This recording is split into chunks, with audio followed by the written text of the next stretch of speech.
we go. I'd like to call this meeting for the Lake Washington School District Board of Directors for December 5th to order.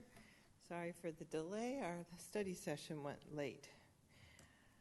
I will entertain a motion on the agenda. Motion to approve the agenda.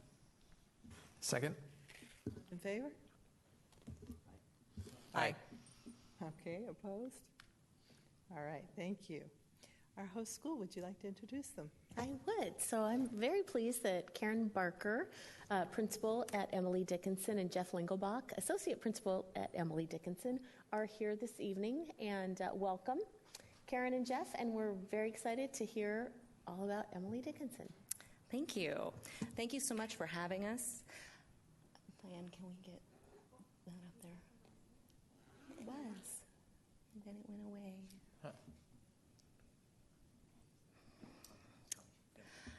So I'm so glad to be able to present to you tonight. My name is Karen Barker. I've been the principal at Emily Dickinson for 6 years. I'm here with Jeff Lingelbach. He has been the associate principal for 3 years, and we are here to share with you some of the amazing things that are going on at our school.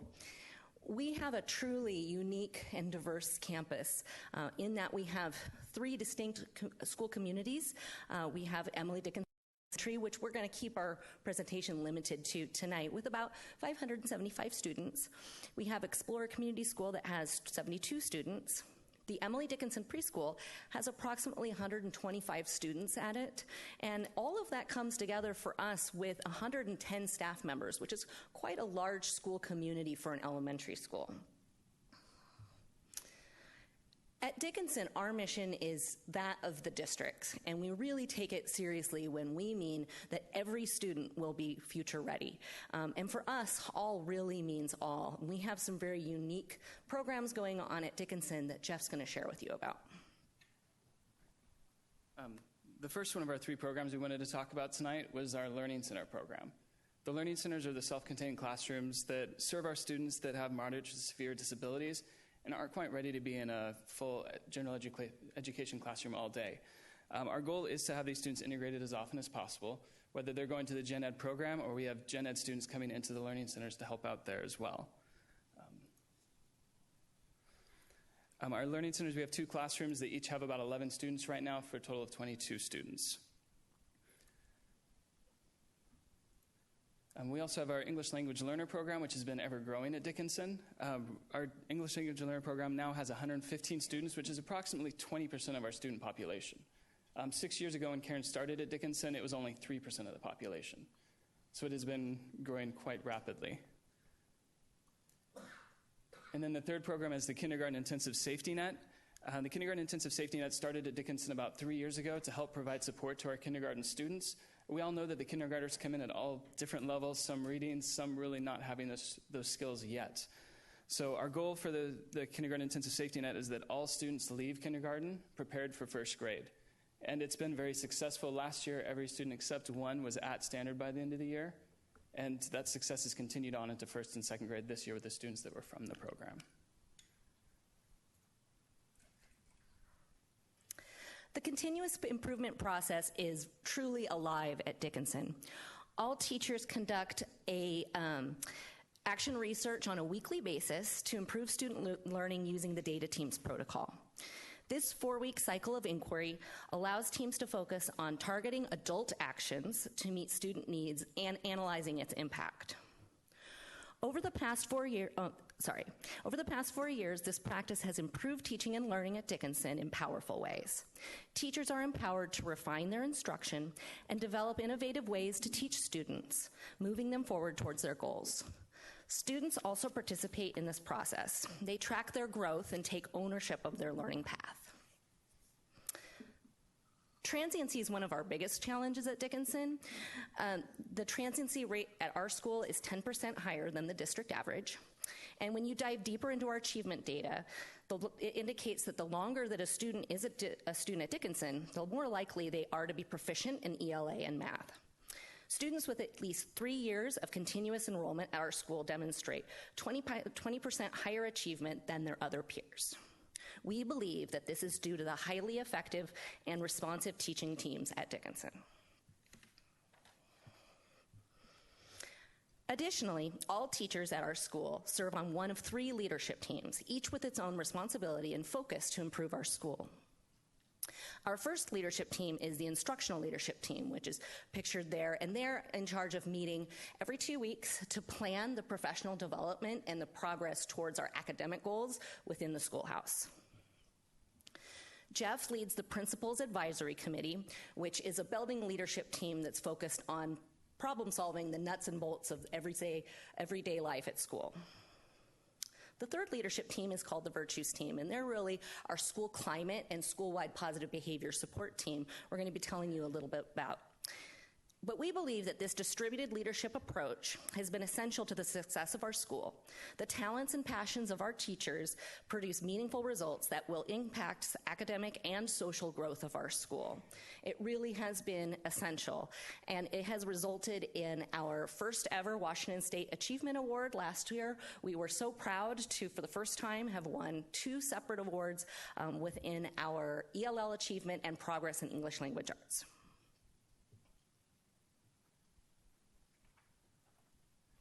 As Karen had mentioned, our school-wide positive behavior support system is based on the Virtues Project.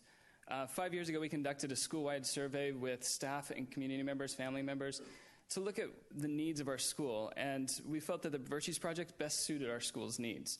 The Virtues Project focuses on 55 gifts of character that are universally accepted across cultures.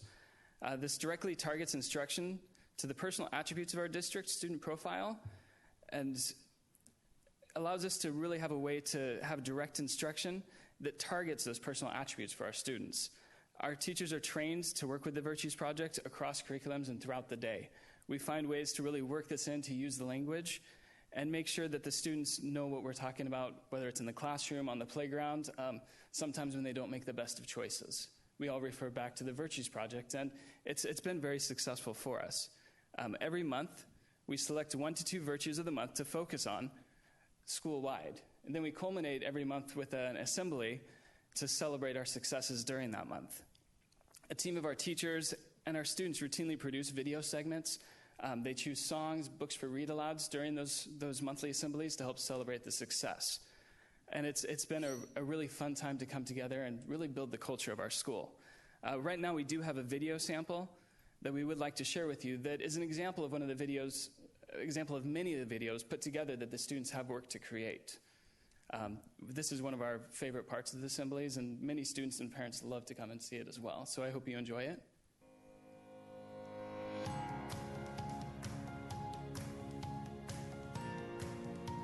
We are the Dickinson Dragons, and we show our virtues.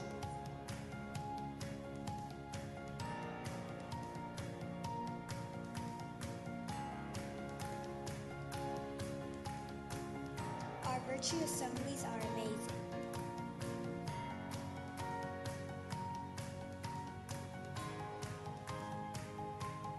We are virtue superheroes.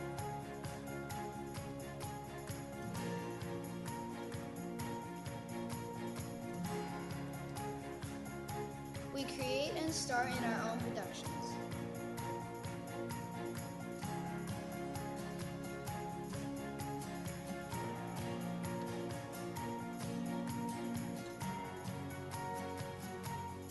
We are a connected community.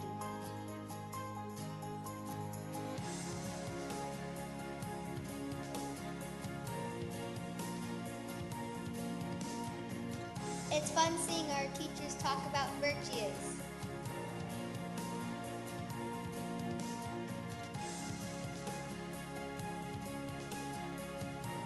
We use our virtues everywhere.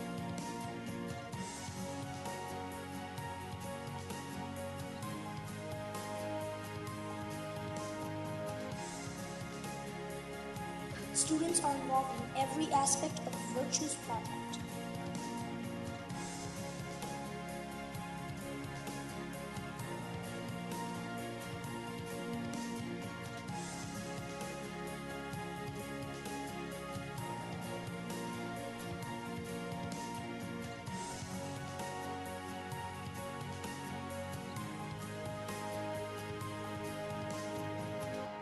We love our school.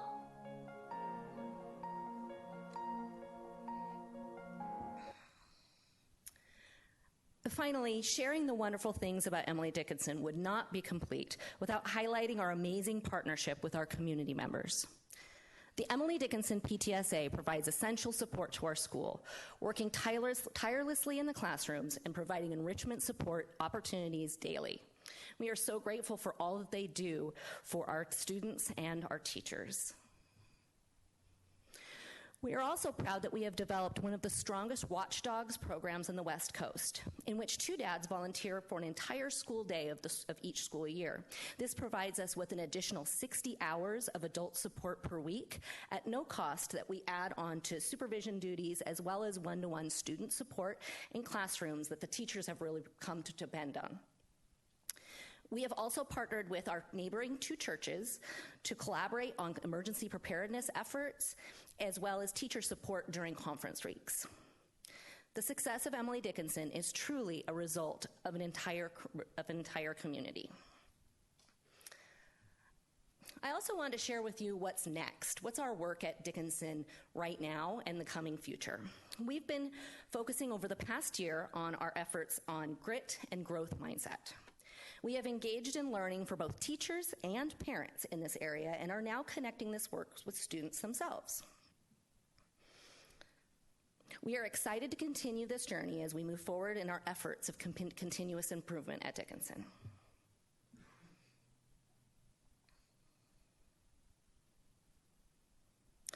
Finally, I wanted to thank the team that helps Dickinson to be who they are, led by you, school board members, our central office leaders, administrators, teachers, classified staff, parents, and students all work together to become a team.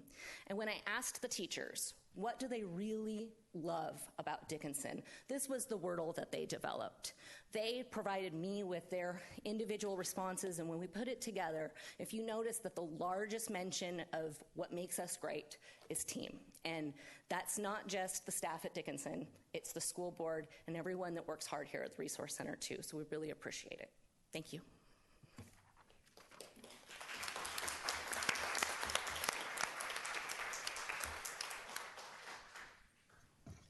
Thank you. That was really fun. Do you have? Thank you both very much. Do you have any staff here with you that we need to recognize, staff or families? I thought you might. Okay, yeah. Could we have, thank you. Look at that.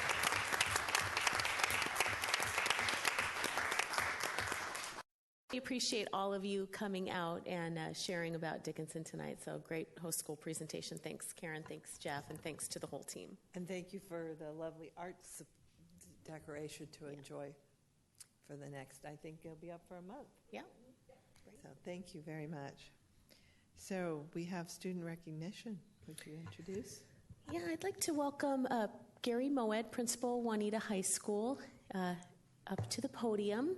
We've got Juanita High School and Tesla STEM School both here tonight, so we can recognize commended scholars and National Merit semifinalists. So we'll start with Juanita High School. Welcome, Gary. And when you welcome students up, we'll have them line up here, and they can use that microphone.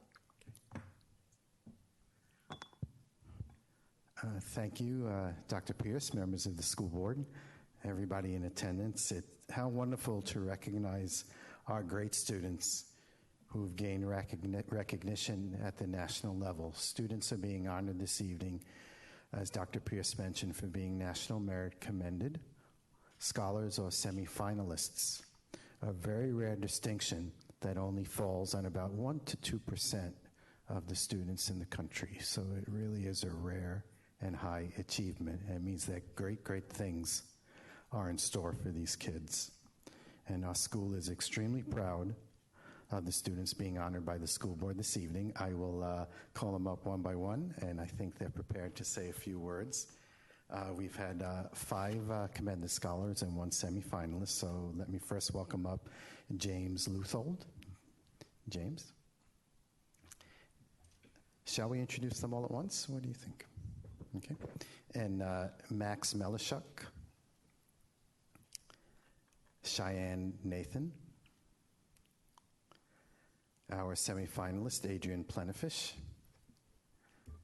Sydney is not here this evening, Sydney Retzloff, and Andrew Smith. Andrew? And I have a mic for you guys, and you get to sing and talk about yourselves.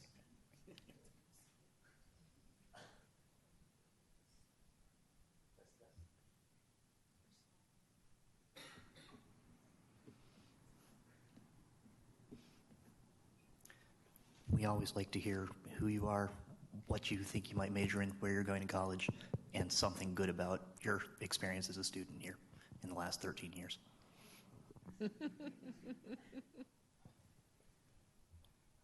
Hi, I'm Andrew. I am thinking of going to, I'm applying to UW, Colorado, and Michigan State. Those are my main schools that I'm hoping to go to. I'm hoping to major in, history would be my number one choice, but I also have an interest in economics, that sort of thing. And I have to say, my best memory is I'm in the Cambridge program at Juanita, and just getting to know all the great people and learning with them over the last few years has really been the best. Hi, I'm James Luthold. I plan to major in either business or genetics. It's kind of a split. I'm interested in attending the University of Washington, among other schools. My favorite academic memory would probably be competing at the international level with my partner Cheyenne for DECA. We got to learn a lot, study a lot. It was for financial team decision. Thank you. Hello, my name is Max Melishuk. I'm hoping to get into the University of Washington next year and major in mathematics, hopefully, or computer science. And my favorite experience that I've had in school is probably 11th grade chemistry, where we had a really excellent teacher. He would host study sessions outside of school regularly, and he was just extremely helpful. He really got me interested in the subject. Thank you. Hi, I'm Adrian. I'm hoping to go to Whitman College next year and probably major in physics or math or something of that sort. One of my best memories is in 5th grade.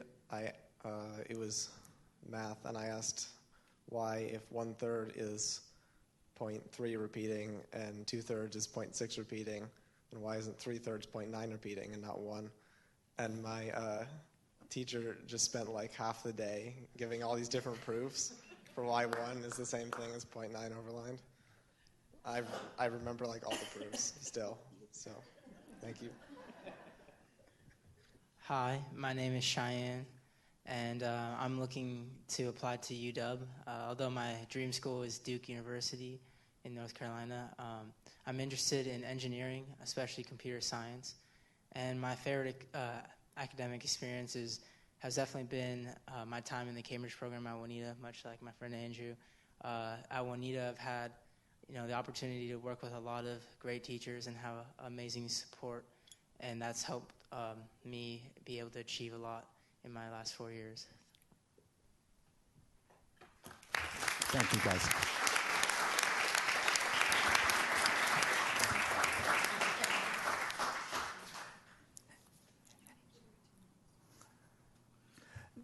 I'll give this to you guys tomorrow. Parents, if you want to take pictures, this is your chance. Oh, could we recognize moms and dads of these kiddos who are here? If you proudly belong to any of these kids, would you please stand up and let us know you're here? Thank you. Great job. Thank you. Thank you, guys. Thank you.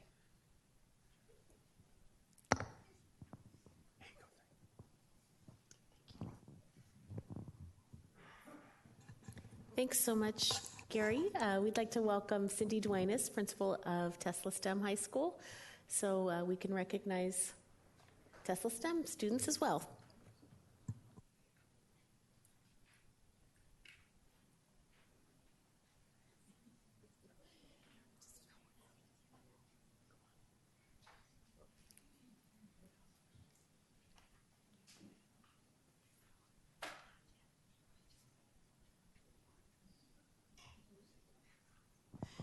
Dr. Pierce, school board, members of the audience, thank you so much for coming tonight to help us celebrate our scholars, and congratulations to Juanita High School students and parents as well.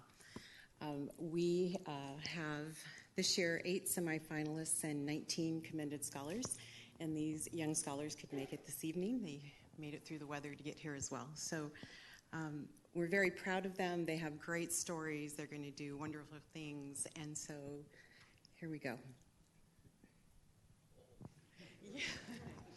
Okay, I guess I took the wrong end, but I'm Rishi Ramesh. I'm planning on going to med, so I kind of want to go to the Bay Area because they have like really good food and stuff. And in terms of like best educational experience, it's probably going to be my dad for like the last 17 years, and you can identify him with the red jacket and the really, really big bald spot. So. Thanks. My name's Kajal Subkoda, and I want to go to MIT, but if not, UW is an excellent choice, and I want to major in either math or physics.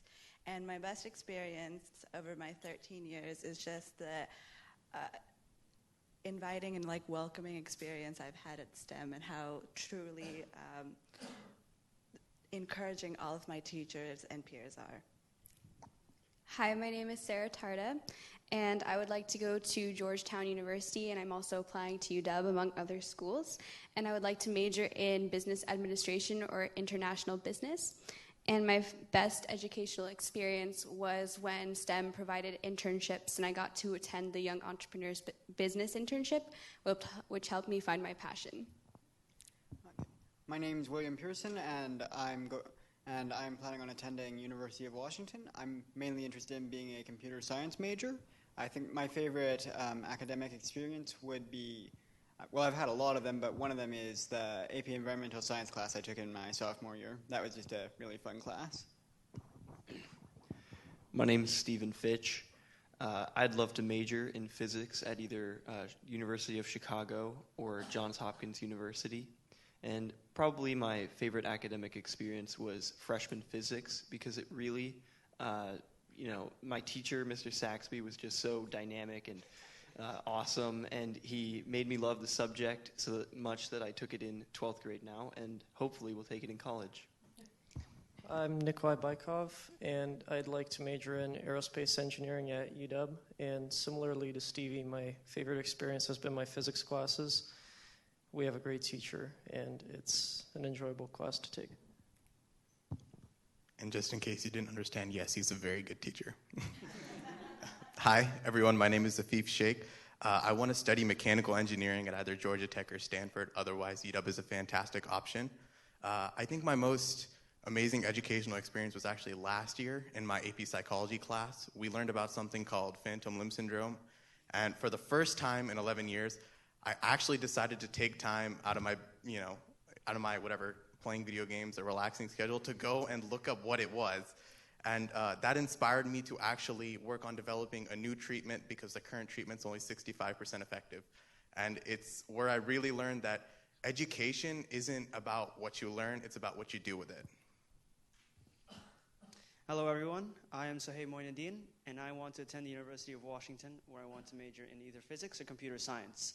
One of the best educational opportunities we have at STEM is actually the number of opportunities that teachers give us to compete in competitions or build projects. For example, I had multiple opportunities to go to, Future Business Leaders of America, Technology Student Association, multiple competitions, or build projects such as converting a Mazda RX-7 to an electric vehicle in a friend's garage. Hi, my name's Abhinav Singh. I would like to major in computer engineering, and in terms of schools, MIT would be nice. My favorite academic experience, or one of them at least, it's not as grand, but my time at the engineering courses I took in 9th and 10th grade was really fun. We had a number of projects that were complex, but we had a lot of fun times, building those objects and going through the engineering design process, and that was really fun. Hi, my name is Hamel Gajar. I plan on, my dream school is Stanford University, but I'm also applying to University of Washington. I hope to study computer engineering, And I'd say one of the most fun things I've done at STEM are get into really passionate, vigorous discussions with teachers, and from everything about like politics to economics, all sorts of stuff. And I'd like to put out a huge thank you to Ms. Duenas and all the teachers at STEM that make all of these experiences possible. Hello, my name is Alex Hinnett. So I think the only one here, but I've actually already been accepted into my university of choice, Western Washington University. So I'm pretty pumped and excited about that. Let's see, my top major considerations right now are like a mathematics or finance type thing, but I don't really know. I'm keeping an open mind. I'd say my top educational experience has been actually taking 3 years of Spanish class at STEM, because when I started Spanish freshman year, it was a bit of much more of a challenge I'd faced before, and working with teachers over the course next 3 years really helped me learn some really great study techniques, how to overcome challenging class. So that was definitely a great experience.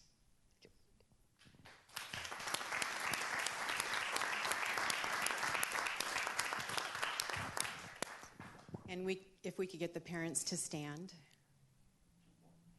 Thank you so much for all you do. Really appreciate it.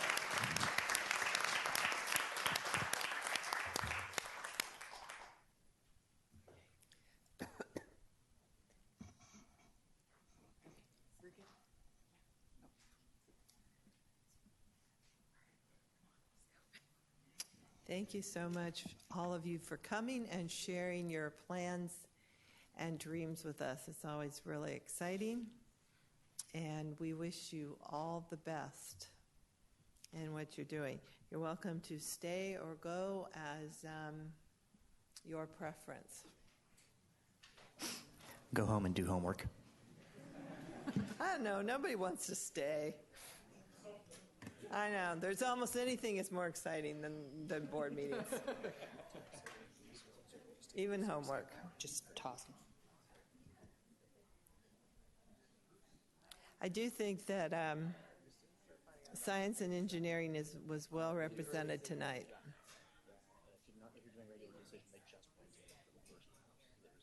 Well, even with Juanita, it was science and engineering a lot. One business, international, and history. It's always exciting. Thank you all. Okay, it's time for our public comment period. We only have one person signed up, but I'll go through the rules anyway. It's a 3-minute opportunity to address the board with a comment or a concern. We do have a stoplight. At a yellow, you have 1 minute left. At red, we would like you to finish. We'd like to know where in our community you're from. And since this is on Little League, I think I can leave off the rest of the instructions. I think you've been here before. Come on, Dave. And they like you to come to the front, so you feel like you're addressing the board. Yeah, I know.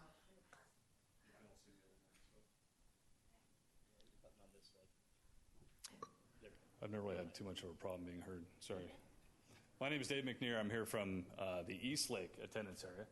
I have a child at the middle school and a child at the high school. It's my 8th year of Little League, and the East Lake Little League has enjoyed a 25-year history with Lake Washington School District. We're a no-cuts program, all-inclusive, ranging in ages from old 4-year-old up to the 13-year-olds at the juniors level. We supplement the district's ability or inability, for that matter, to provide improvements at the fields. We've been told numerous times that there is zero budget for the Little League, for the elementary school field maintenance, and there's limited budgets, very limited budgets at the middle school and high school, and that's where we step in and we help out. We've been encountering increasing resistance to providing those improvements. I stand here simply trying to figure out a way that I need help in trying to help you all. We call upon our resources in the community. Many of us work for contractors or are friends at contractors, et cetera. We engage those contractors to come out and do the work. We have a history of several past projects. The Meade baseball diamond, their dugouts, the Meade irrigation system, Blackwell dugouts and bleachers, Inglewood dugouts and scoreboard, Eastlake High School dugouts, scoreboards, bleachers, drainage, storage and maintenance sheds. But the biggest project was a couple years back when I came here before, and we built an indoor batting cage and pitching center up at Eastlake. We built it for about $30,000 on time and on budget, and had we contracted it under the district methods, that facility would have been well in excess of $120,000.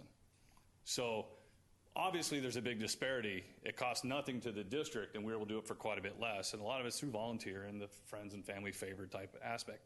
All still professionally built. We paid all the bills ourselves. Recently we had a small fencing project. We tried to run through the district methods, provide the district with the funds, have the contractor submit the billing, and the district didn't pay it on time.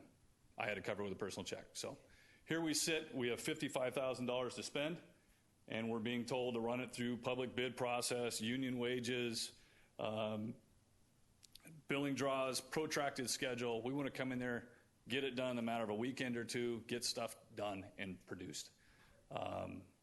It's hard to do that under your current methods. We'd like to find a better way. We have the backing of both schools, Eastlake and McAuliffe Elementary, to get this done. They're anxious to see it work, but unfortunately we're hitting kind of a stumbling block with your processes with Brian Buck and Forrest Miller.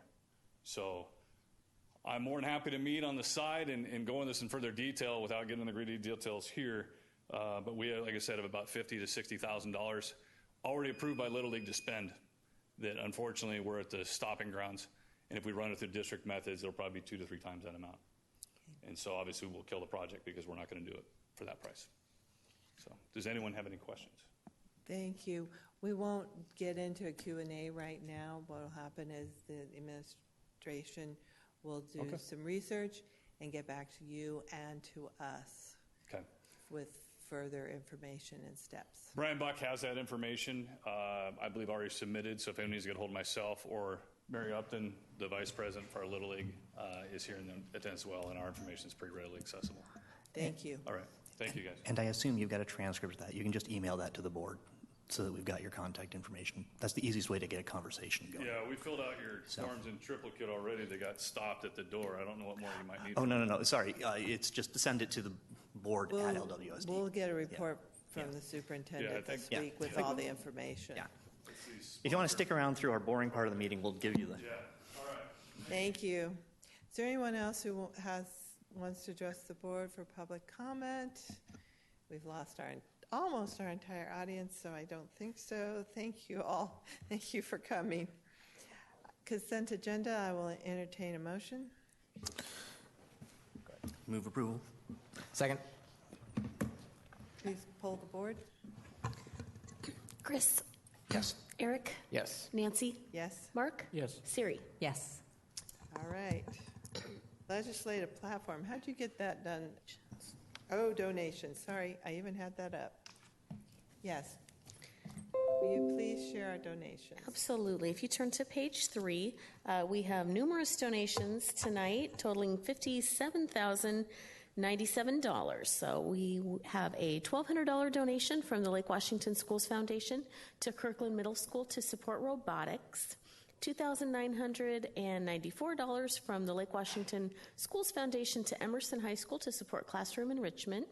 $3,151 from Evergreen Middle School PTSA to Evergreen Middle School to purchase Scholastic magazine. $4,500 from North Star Parent Fund to North Star Middle School to purchase classroom materials. $7,550 from Eastlake High School PTSA to Eastlake High School to support Math Lab and Prevention Intervention Program. $6,329 from the Eastlake Boys Basketball Booster Club to Eastlake High School to purchase basketball backboards. $24,899 from Wolves Football Association to Eastlake High School to purchase weight room equipment. $8,568 from International Community School PTSA to ICS to support field trips, and $2,100 from Jersey Mike's Subs to Juanita High School to support sports activities. All total $57,097 in very generous donations tonight. So thank you to our very generous donors. It always is wonderful to see. So our next item is our legislative platform. Move that up from its normal time slot.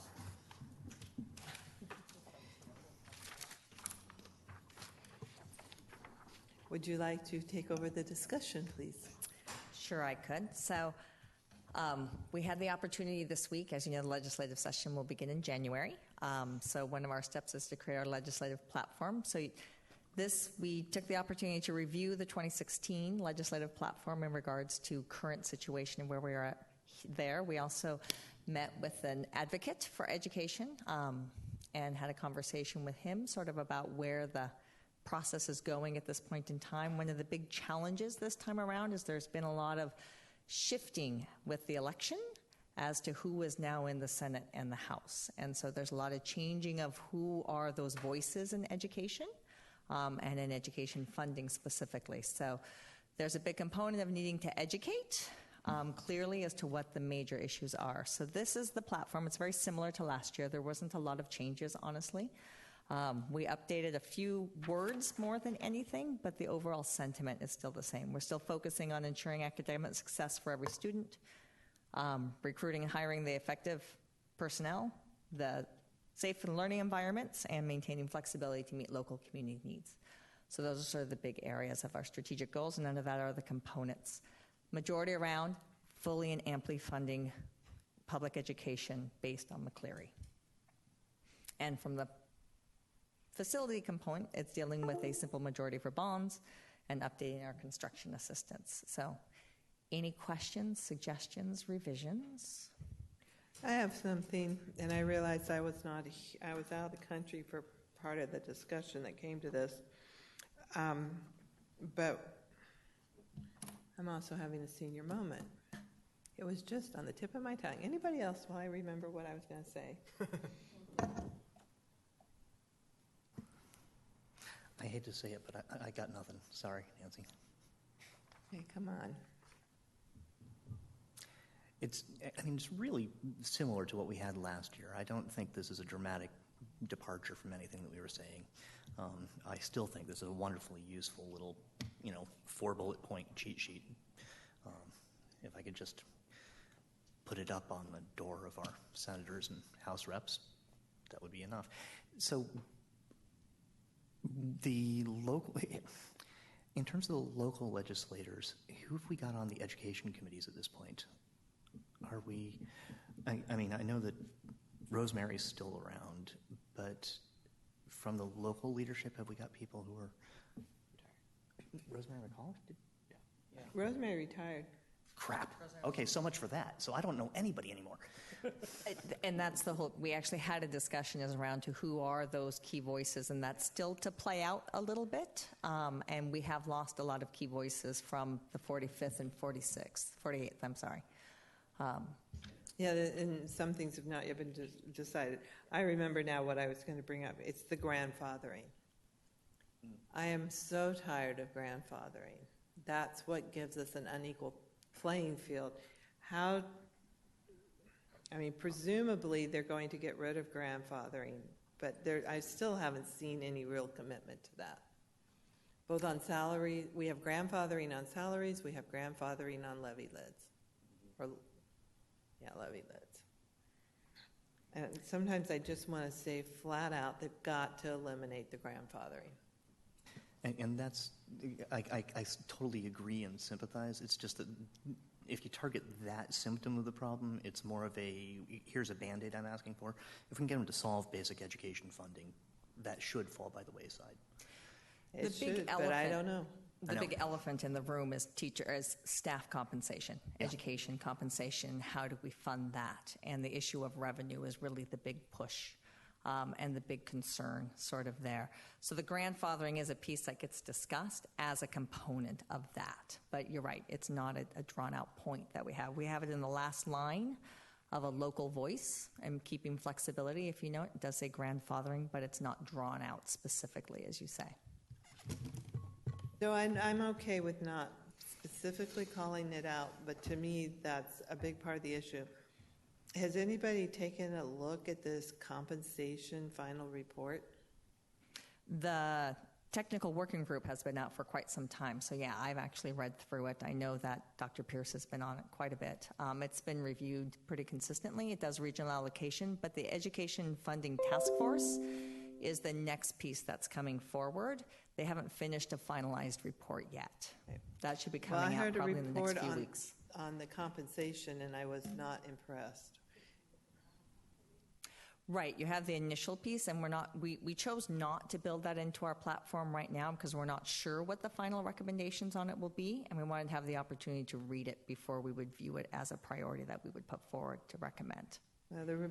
I was at a legislative hearing last week, and I was completely unimpressed. So we need to be paying attention.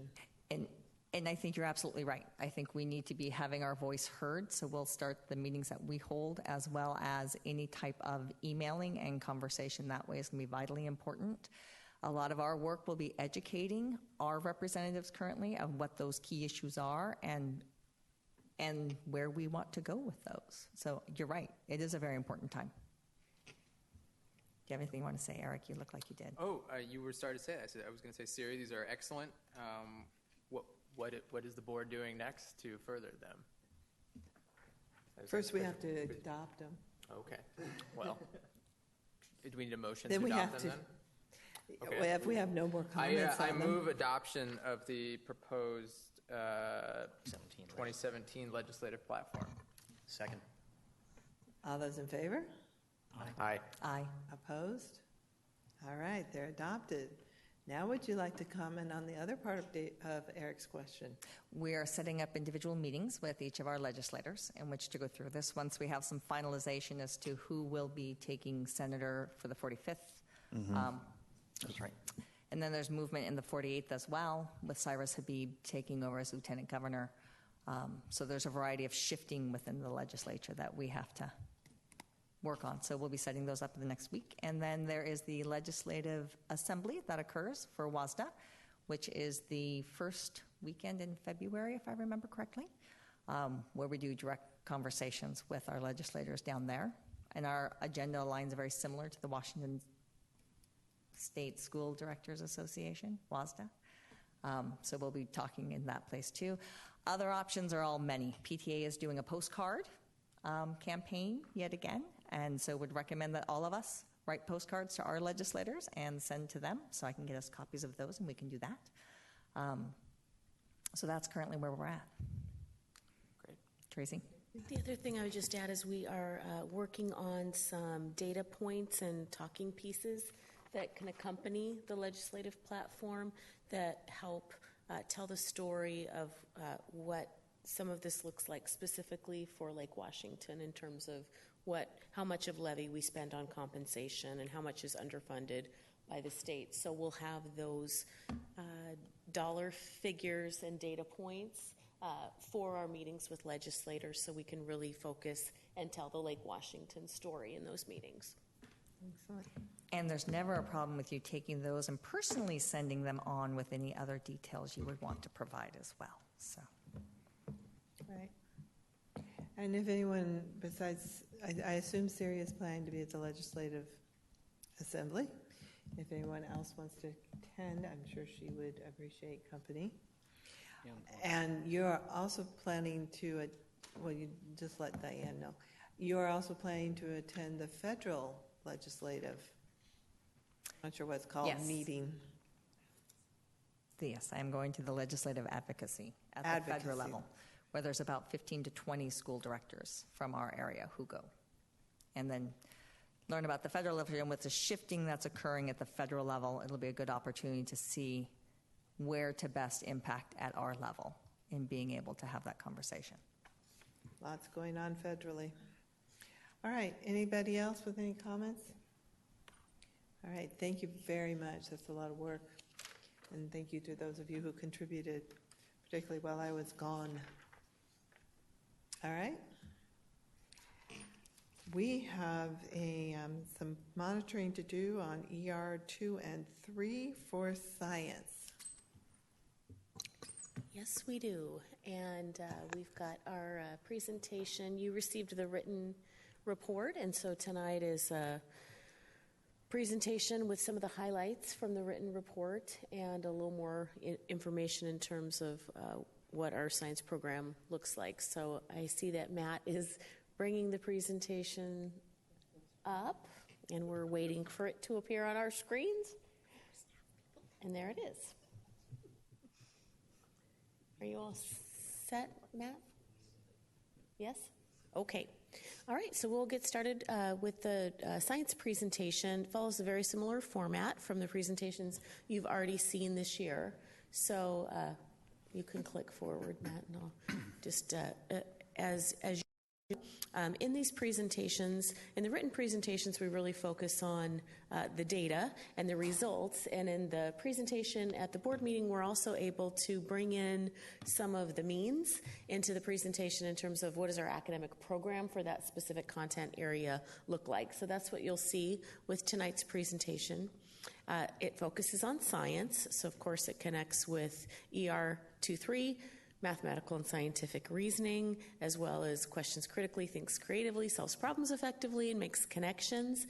And it connects with EL7, our academic program, in terms of offering a program that is aligned with national standards and allows students to meet those standards. So with that, I will turn it over to Matt, and he'll take it from here. As Tracy mentioned, we're following a very similar format, which is kind of getting into a nice pattern. In the last two times, we did what is language arts, and then it was what is mathematics. And as I was getting ready for what is science, there's a real nice connection. I think we need to remember to follow the same order because the math and science go so well together. Starting with what we consider the three dimensions or aspects of science.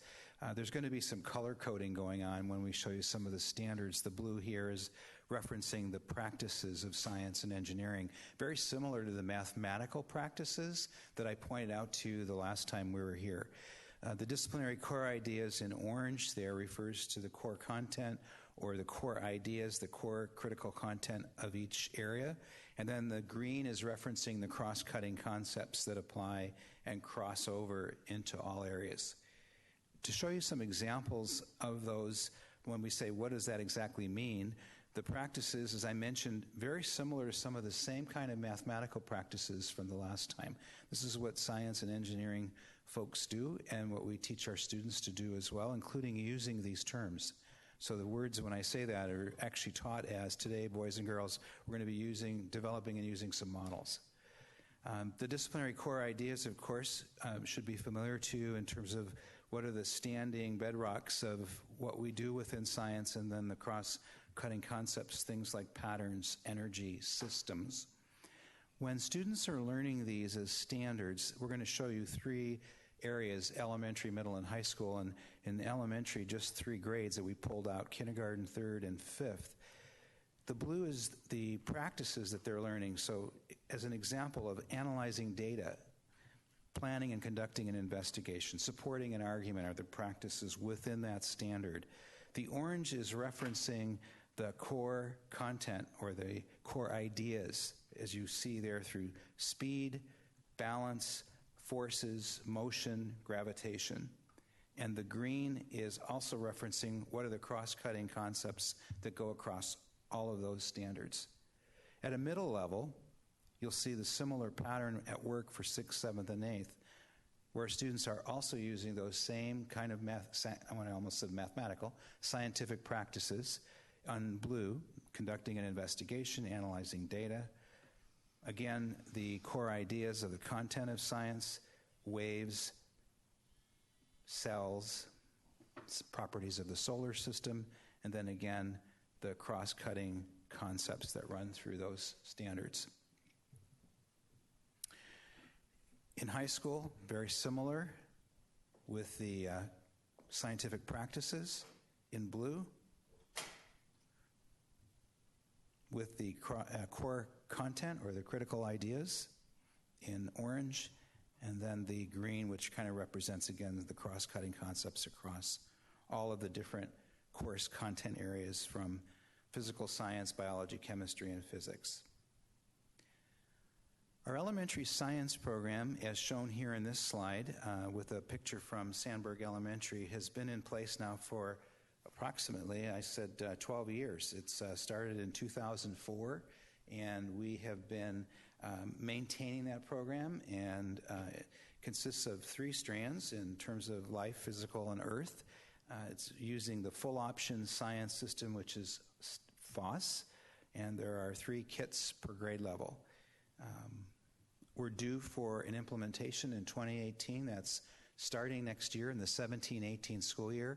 We'll begin the cycle of beginning to train teachers in what the next gen standards look like, while a committee begins its work in its first 1 of 2 years, beginning with research and continuing into the second year of selection, so that by 2018, the fall, 18-19, we should have new materials in place.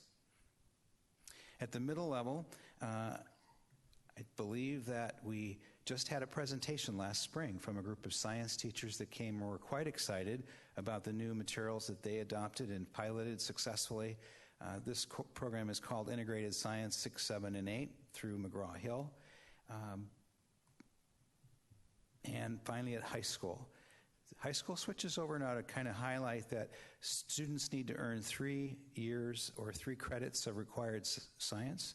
2 of those are in the lab science area.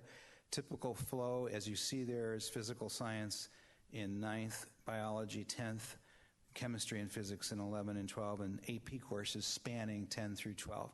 There's some variation at some of our schools, but as we speak, some of our science teachers are working with Mike Van Orden, who I also want to thank for the work that he does in curriculum and in helping to prepare for these presentations. They're working together to look at our science pathways to ensure that kids get to the same place, which is at the highest levels of AP science courses by the time they end high school, if that's what they're choosing to do. That science curriculum was adopted last year in 2015. It will continue now for the next 10 years. And now I'm going to ask my colleague, John, to talk about how students are performing. Thank you, Matt. There's some really exciting data in the science, and there's also some challenges that we want to look at as well. And so we do have indicators for science performance in 5th, 8th, and 10th grade. Our students, like in all of our content areas, do perform at a high level. You can see here performing at the high 80s in both 5th, 8th, and 10th grades, with our targets in 2018 in the 90s. You've seen this slide over the past few presentations around students earning credit. We also want to look at how are students earning credit in science. And so in the written report, you saw that while 88% of current students are earning 6 credits overall in 9th grade, 97% of our freshmen are leaving their freshman year with a half credit of science, which on our dashboard is an indicator of being on track to graduate. And 96% of our sophomores are leaving their 10th grade year with 1 credit of science. I want to point out that over 50% of our 5th, 8th, and 10th grade students perform above standard in science assessments. And we continue to outperform state peers. When looking at Lake Washington students compared to our neighboring districts, our students perform higher or similarly at 5th, 8th, and 10th grade. When looking at our achievement and opportunity gap data, it's important to point out that a similar pattern to what we see in our other academic areas. And I want to also point out that yellow band at the bottom, looking at students low income, but also students of color, that our students of color, whether they're low income or not low income, are performing lower than their peers. And so it's important for us to continue to pay attention to those factors as we educate our students. And you'll see that similar pattern in 5th, 8th, and 10th grade. A couple of our programs that we want to make sure we continue to pay attention to because they present challenges and continue to underperform where we want them to be. Special education students, when looking compared to our neighboring districts, perform similarly to our neighbors. But they're not performing as well as we want them to. But I did want to point out that unlike some of our other assessment data, over half of our students receiving IEP services are meeting standard in science assessments. And so that was something that just caused me to a small celebration, because it's good to see some success there, even though we want to continue to raise that up. And then looking at our ELL students, you can see performing similar in 5th grade, and some questions there in 8th and 10th grade. And we know that data from year to year. We see it kind of bounce up and down when we're comparing to our neighboring districts. And definitely want to continue to look at that, knowing that when we have students qualifying for ELL services in 10th grade, there's a reason why they've qualified for those services, and just continue to provide that support for them.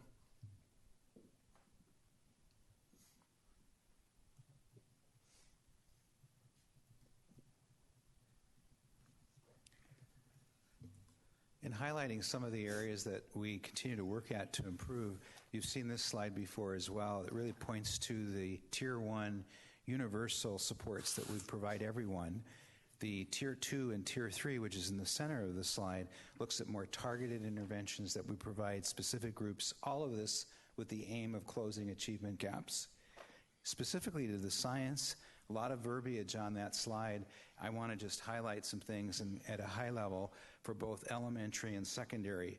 What you won't see called out, but I'm going to call out, are at least two big areas. One, the partnerships that we have formed, and the professional learning that we stay very involved in. In terms of partnership, you'll see mentioned there OSPI, the Office of Superintendent of Public Instruction, and our Puget Sound Educational Service District. We have science fellows, and we have participated in that to keep our own curriculum specialists up to date so that they are up to date with their training and teaching in the professional development courses they offer. The Institute for Systems Biology, which is located in Seattle and South Lake Union, we've done some work there with next generation science standards and keeping more than just our curriculum specialists, but our science teachers also up to date in professional learning. Also, what's mentioned there is collegial work, so that we're very big about making sure our science teachers have opportunities to learn from each other. What's not on the slide, and it's a teaser for just coming tonight, is the work we're doing with Washington Alliance for Better Schools, also known as WABS. You won't find it there. WABS offers us the opportunity, as one of 10 Western Washington school districts that participate in this group, to also participate in something that's known as the Summer Externship and Fellows. We use all of our seats, I'm proud to say, for the Summer Externship program. Last year we had 6 teachers participate in a several-week summer institute where they were learning 3 things: problem-based learning strategies, next-generation science standards, and industry application by actually working with an industry and experiencing what it is to do applied science.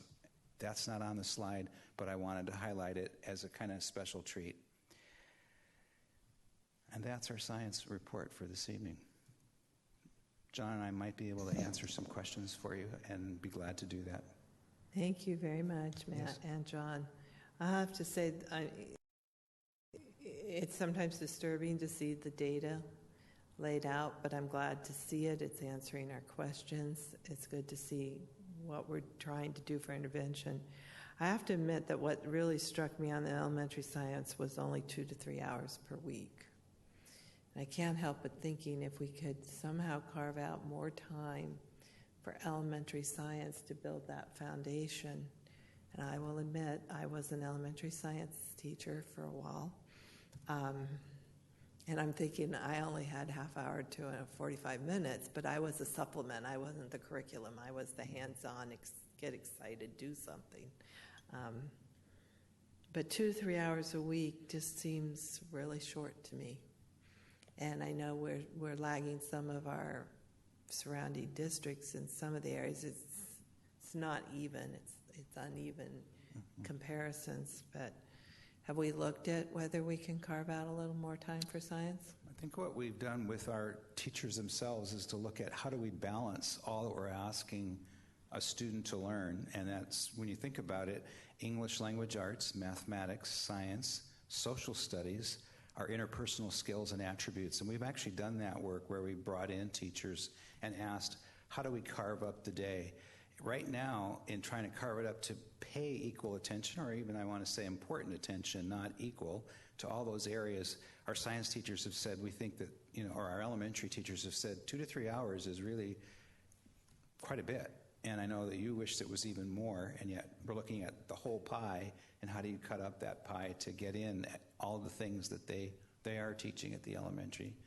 So that's the best they've come up with? That's the best answer I could give, at least on the spot, Nancy. I think that it isn't about not wanting to do more with science. It's how are you also balancing all the other needs that we have for what we're trying to do with our students.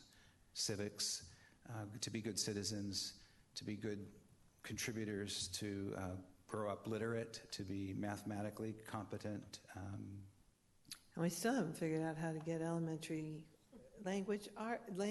foreign language in there. Maybe at some point you can send us a report on how the elementary week is divided up.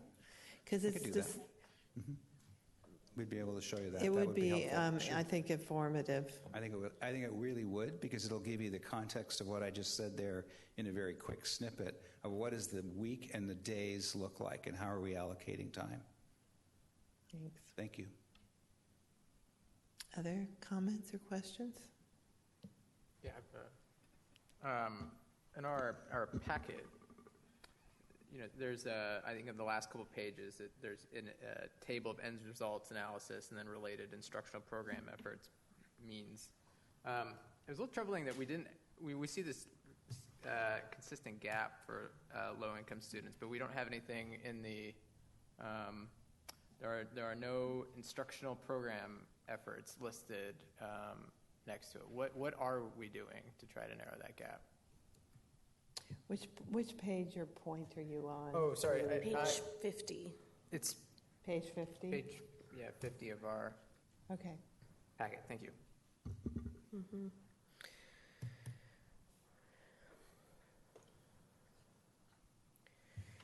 Can you also go back to the slide that has our... I sure can. What? No, John, actually, I meant the one you were just on, the visual. This one right here? Mm-hmm. Okay. Mm-hmm. Thank you. It's interesting because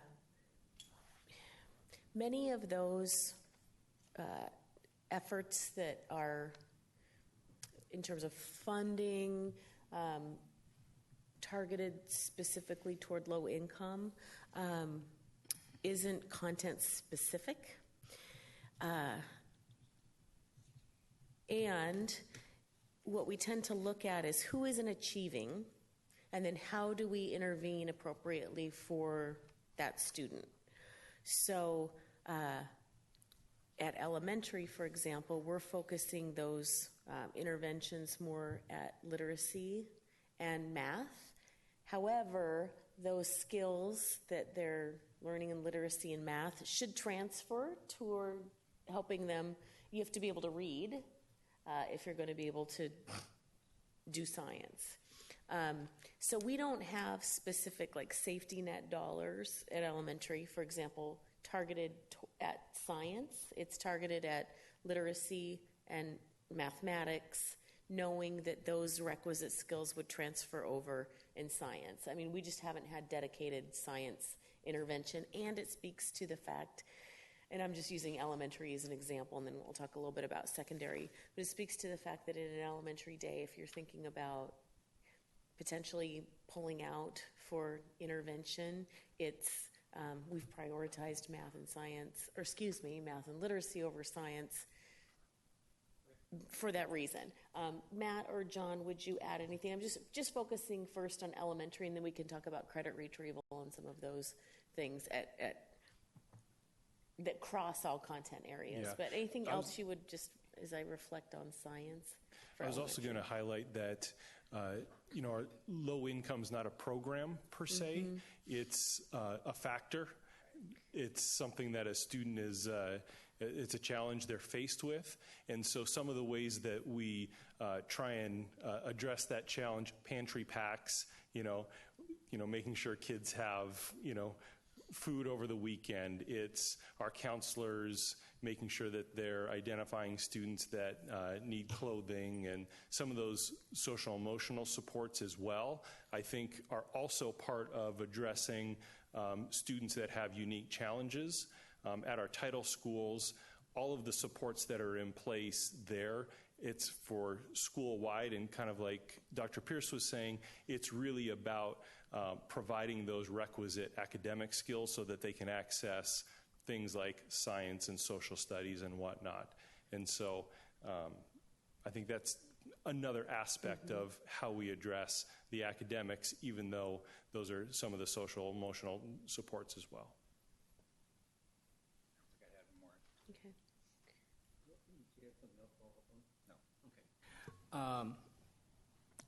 I know this may sound like a dead horse for me, but the idea of being able to perhaps work into the literacy program, the literacy support program, some aspects of their science education, of their social studies education perhaps, in particular the science, I'm still concerned, and I see it a lot as it goes up to the upper grades, the inability that teaching staff is either very good in science or they're very good in writing, but there's very little crossover. And trying to teach kids how to write a science paper that actually they don't have to struggle with, but it comes more naturally, requires an ability to build on a skill.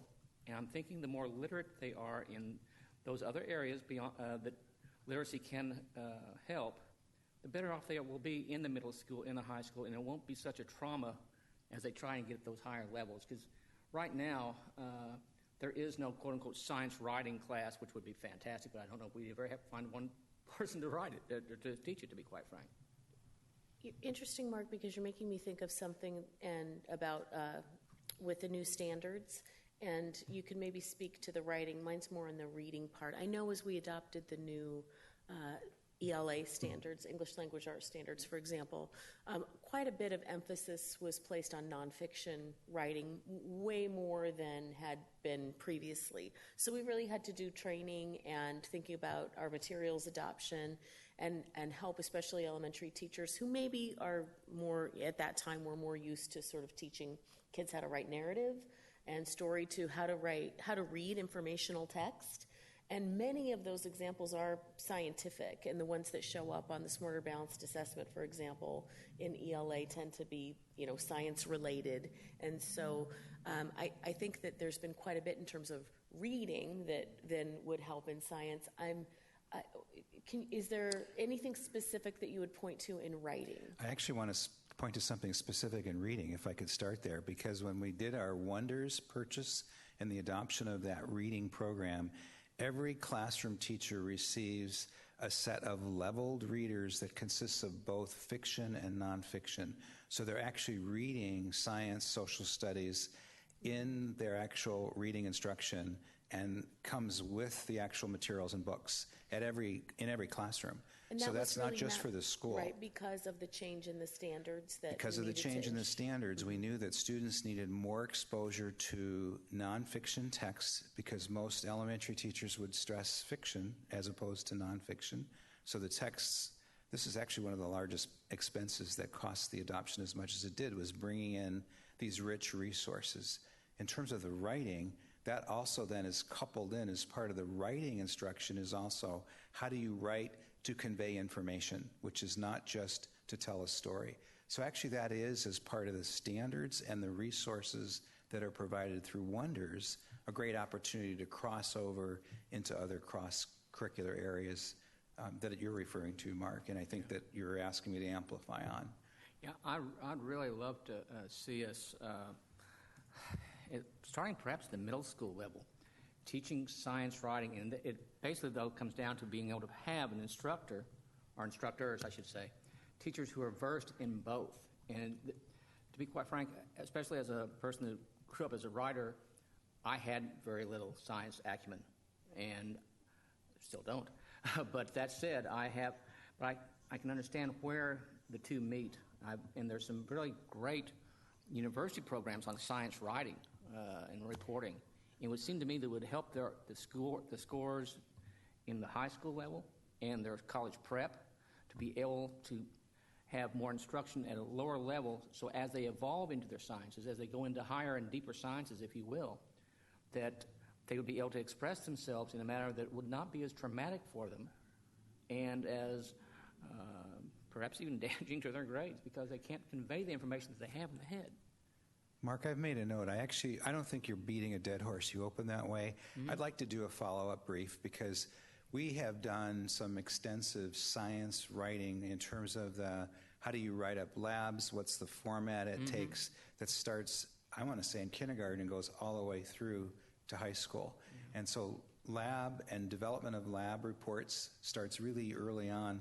Actually was one of the things that we found, that just by investing the time in that, it's more than just scores on tests, but the improvement that came about by students being able to clearly write to what was the lab report I did, what was the experiment I was doing, what were the steps I took, what was my hypothesis, et cetera. That's a different form of writing, as you're pointing out. And I will follow up with something that's, what specifically are we doing in that area of writing? I wouldn't even be surprised if you'd find that some of the kids or some of the students who are more writing inclined, if you will, who don't have the science background, to say, hey, I could actually apply this skill to that, and then find a crossover interest, if you will. Any other questions or comments?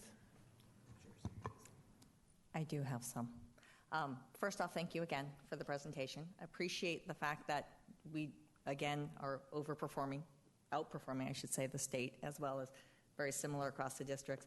We continue to see the disaggregation issue, both for the demographics as well as for the programmatic. So this continues to be one of the issues that need to be dealt with. So there were a few things. One is some of the just mechanics I think would be good to look at. The science requirement in high school we currently set at half a credit. We know that Core 24 is 3 credits required for high school graduation. So keeping it a half credit in 9th grade and our indicators being a half and a half doesn't make sense. We also don't offer 9th grade science at half a credit. You usually take a full year. So it would make more sense that we're actually measuring that at a credit. Because I'm assuming in that 0.5 who got the half a credit, 94%, there's a percentage that failed a 9th grade science class as well. Can I just speak to that real quick? So that kind of occurred to me too, different from, it has to do with our dashboard business rules. So I think in future reports, we can express it maybe as if we can see, how many students did not earn their full credit. Right. For dashboard purposes, which is the same business rules we were using, how that all got set up was dependent on how much time a student had to retrieve or to still earn that credit. So, for example, the rule for English, since you have 4 years to earn 4 credits of English, if you don't earn that full credit, then you're already behind in 10th grade. Based on the dashboard rules, you could fail a semester of 9th grade English and still be on track to graduate, given how much time you have to earn that credit. So just an explanation of where that came from, and then I think in future ER reports, we can maybe, instead of using the dashboard rules, say here's the percentage of students who didn't earn their full required credit. Because you're right, students don't take and I'm making sure, I know we've got some schools doing a little bit different things, but I think all of our ninth graders are enrolled for a full year of science, so we can change that up for next time. It would make more sense Yeah. from this level to be able to see that break out that way. The other component is the ELL data. We've talked about trying to do it when they're actually exiting the program, and did they succeed at getting to standard that way? It'd be great to be able to build that in as well. The other piece is when you went through and you talked about what we're doing in which to deal with performing for science. I had much the same, and to improve in science, I had much the same response that Eric had. Much of the work is around teacher development and professional development. I didn't see anything around how we work with our students specifically. I think Mark addressed that as well. So my question sort of aligns to, we know that this gap across these continues all the way through. If I look at AP courses, we don't have students who are low income or minority either taking those courses either. So we know it's starting early. We know it's continuing through. My question is it a curricular piece, or is it exposure to scientific concepts in different environments? Is it the opportunity to do robotics in the elementary school? Is it the opportunity to have science fairs? So is it the opportunity to apply some of this in a different environment that we could truly close that gap from an opportunity side as opposed to a curricular side? Because I do think that's a piece that I think back to Bob Hughes' presentation, actually, honestly, that we had in January of this year, was we are all exposed based on where we live and different things to things, and are we limiting our students by focusing on an academic and not necessarily broadening opportunity? I think of our students from Tesla STEM here tonight who spoke to, it was the opportunity to do those competitions and apply what I was learning outside. That really was a component that drove things home. Are we giving those opportunities effectively enough? And is that the shift we make to finally make a difference? Because we do quality teaching. We do a lot of good work. We do have high quality teachers.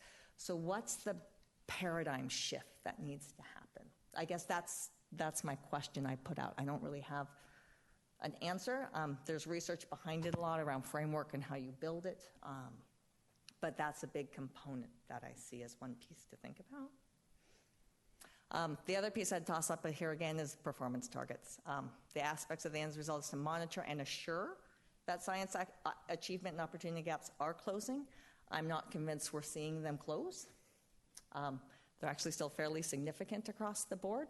There was the small one in 5th grade that we saw, but again, there's the component. So I really think there's a big, what do we really do differently to shift this? You spoke about foreign language. There's actually research out now on dual language immersion as being neuroscience around that, incorporating and improving literacy and different components. So there's ways we can start to think about this outside our current curriculum. And I guess that's what I would encourage us, because we want these to change. This isn't new. And we see it across the board. So what do we have to do to shift it?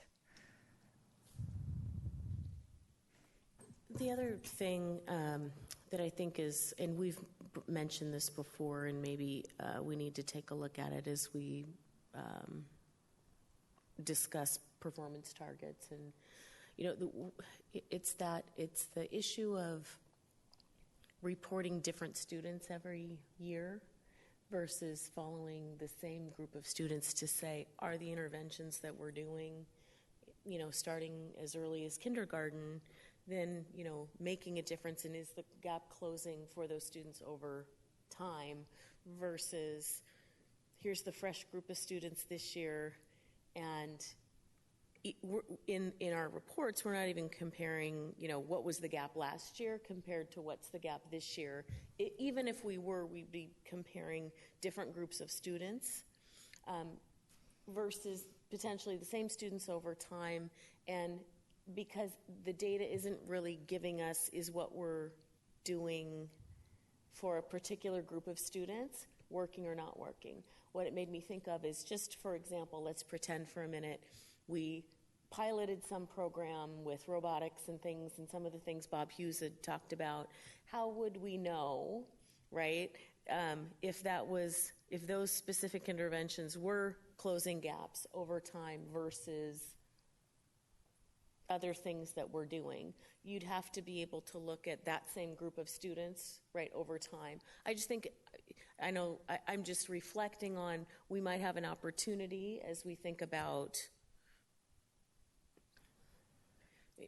how to actually look at the data over time so it's telling us something or not. Well, I guess I would say I'm okay with what the data is telling me. As to program effectiveness, I think that's a different component. And what we're looking at is globally across the board as to how it's going. When you do specific programs, and yeah, you target from beginning to end, and you can look at it that way. You can do cohort following, absolutely. I think this does give a picture that we can utilize in which to be able to say, because we have a huge sample size that we're working from across the board, so that's helpful. We don't have hugely fast-shifting demographics. They're changing. We're paying attention to it. We see what's happening. You can make those adjustments. I agree, but I don't think this necessarily isn't what's happening either, because it aligns with many other districts. This isn't anything new anywhere. These are common issues. And so I'm just saying we might need to, I don't think anybody solved it completely. So I don't disagree, but I'm not sure the data's the issue, is what I would say. And I'd actually like to weigh in on this in a couple of dimensions. The first is that you're right, that cohorts are the right way to see if you're closing a gap for a set of students. Unfortunately, kids move. So it makes it really hard for us to pull that data. I totally appreciate that. And so in many cases, these cross-sectional slices are as good as you can reasonably do. Not that I don't want to see cohorts. If you can figure out how to do cohorts, I'd love to see them. But a few things that came up. First, on slides 16 and 17, when we're talking about trends, it is something that you only showed 3 data points. That is baseline, current, and target. Well, that's baseline being in 2012, target being in 2018. I'd like to see 2013, 2014, 2015, and then 2016, so we can see how much wiggle we've got going. So that's 74% to 81% or something like that. Yeah, these guys. I mean, on the right panel, 74% to 81%. Oop, back up.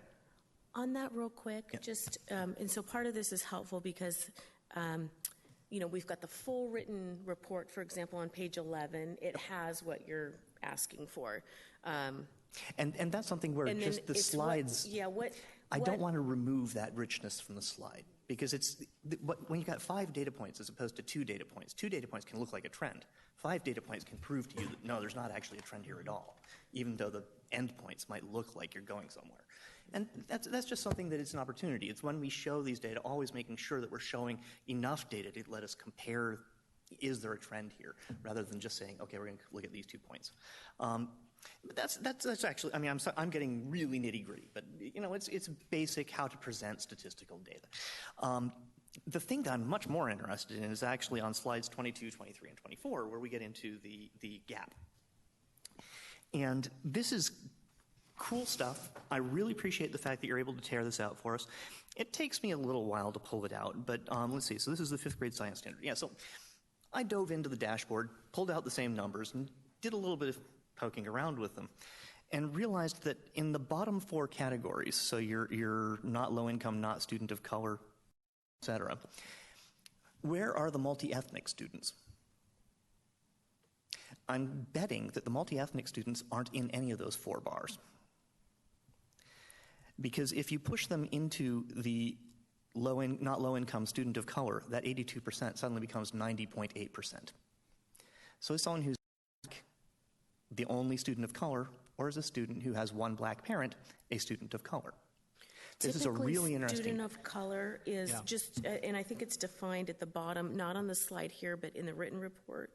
And on these slides, when we show them, we always want that definition up. 20.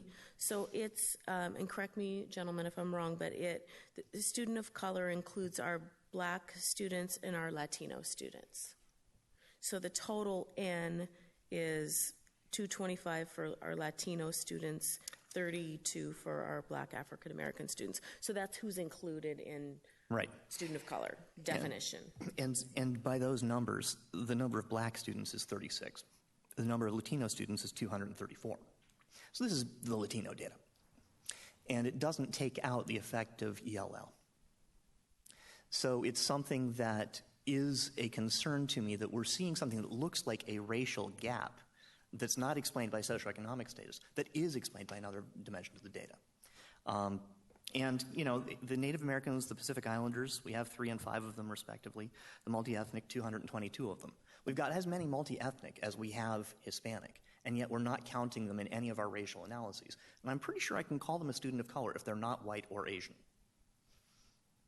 So this is something where I just want to make sure that we, within ourselves, define student of color consistently and in a way that's relevant locally. Student of color includes Asian, Black, African American, It doesn't include Asian. Hispanic.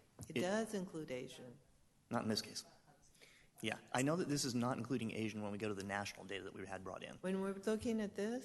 Yeah.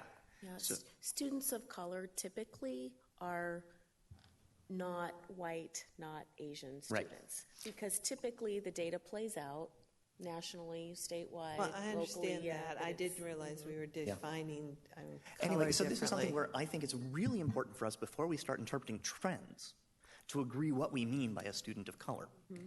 Because I personally believe that multi-ethnic students are students of color. They're not white. So if we put them in there, it changes some of the conclusions. It still shows a large gap for low-income student of color to low-income not student of color. And I suspect that's ELL. If I could just recommend one way in which to address that might be looking at through those ethnic groups, racial ethnic groups, we can break out by low income and non-low income and just break it that way and not necessarily I know that that will be an issue for our really small numbers, and that might have to fall out differently because of that. But I think that might, and add ELL into that can easily be, I mean, easily is the wrong word, and I apologize for using it because making the data do what you want is not always easy. But I would beg to differ with you that the equity component doesn't include both race and income. But I am happy to say you can let the data do the answering to that so we can at least see it and answer that and put that to rest, because I know that's been a question for a while. Yeah, and it is something that I'm really tickled with from all of the data, because the Native Americans and Pacific Islanders weren't on the chart at all. And that's legitimate. We've got 3 Native Americans who took the test and 5 Pacific Islanders who took the test. But of those 8 students of color, 7 of them... Now, just remember, we can't report out publicly and under 10 because it's personally identifiable. They did better than whites. The fact is that we threw out high-performing students of color from our analysis. So we can't report them out individually, but when we report on students of color, they should be part of Native American and students of color. The aggregate 350 students happens to have a few Pacific Islanders and a few Native Americans. We don't have to say how many, but if you're a Native American, you should be counted in our data. That's my point. Chris, when you use the term multi-ethnic, is that the 2 or more races? Multi-ethnic 2 or more. I'm pretty sure that that's where you got that's the translation. Yeah. The multi-ethnic group is what I was counting out of the disc. I just want to make sure we're... Yeah. But anyway, it really does come down to something, because I'm not inclined to look for racism as a cause of a gap in our district. Can I say I'm much more interested in looking at it from the socioeconomic standpoint. Yeah. And this is something where Siri and I have different inherent biases. She's perfectly happy to say, oh, it's racism. I'm not. Can I think I've heard a very helpful thing when talking about data. It's that data is autopsy without blame, right? So we're not right now assigning any blame, any ism to any of the data that we're looking at. We're just looking at the data. So what I think is really helpful is if there are, and I know that the board was going to sort of, after these reports, write up a summary that could include, here's the data that we'd like to see. So I have a good direction, from the board about how you'd like to see the data displayed and what data you'd like to see. That would be really helpful. So as we enter into this cycle for next year, we're meeting your needs, and then we're really, the data is the data, and it's after the fact autopsy without blame. And of course, we want to continue to look at if we are seeing predictable, if the data is showing predictable outcomes, either by income or race or gender or anything, we want to dig into what could be potentially contributing to that, and what can we do, team and I, do to close those achievement and opportunity gaps for all students. I hate to be an anti-data person, but I'd like to go back to the programming if we could.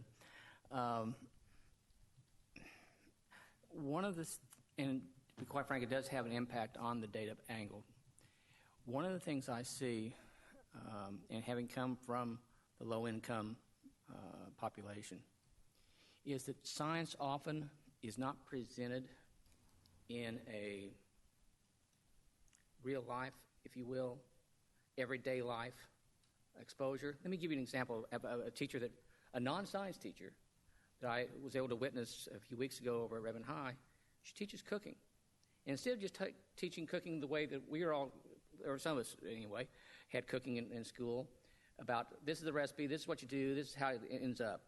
She was teaching about what science caused this action, this reaction. If you don't put in this ingredient, if you put in that ingredient, what is the different chemical reactions? And that made science real to some of these kids for probably the first time.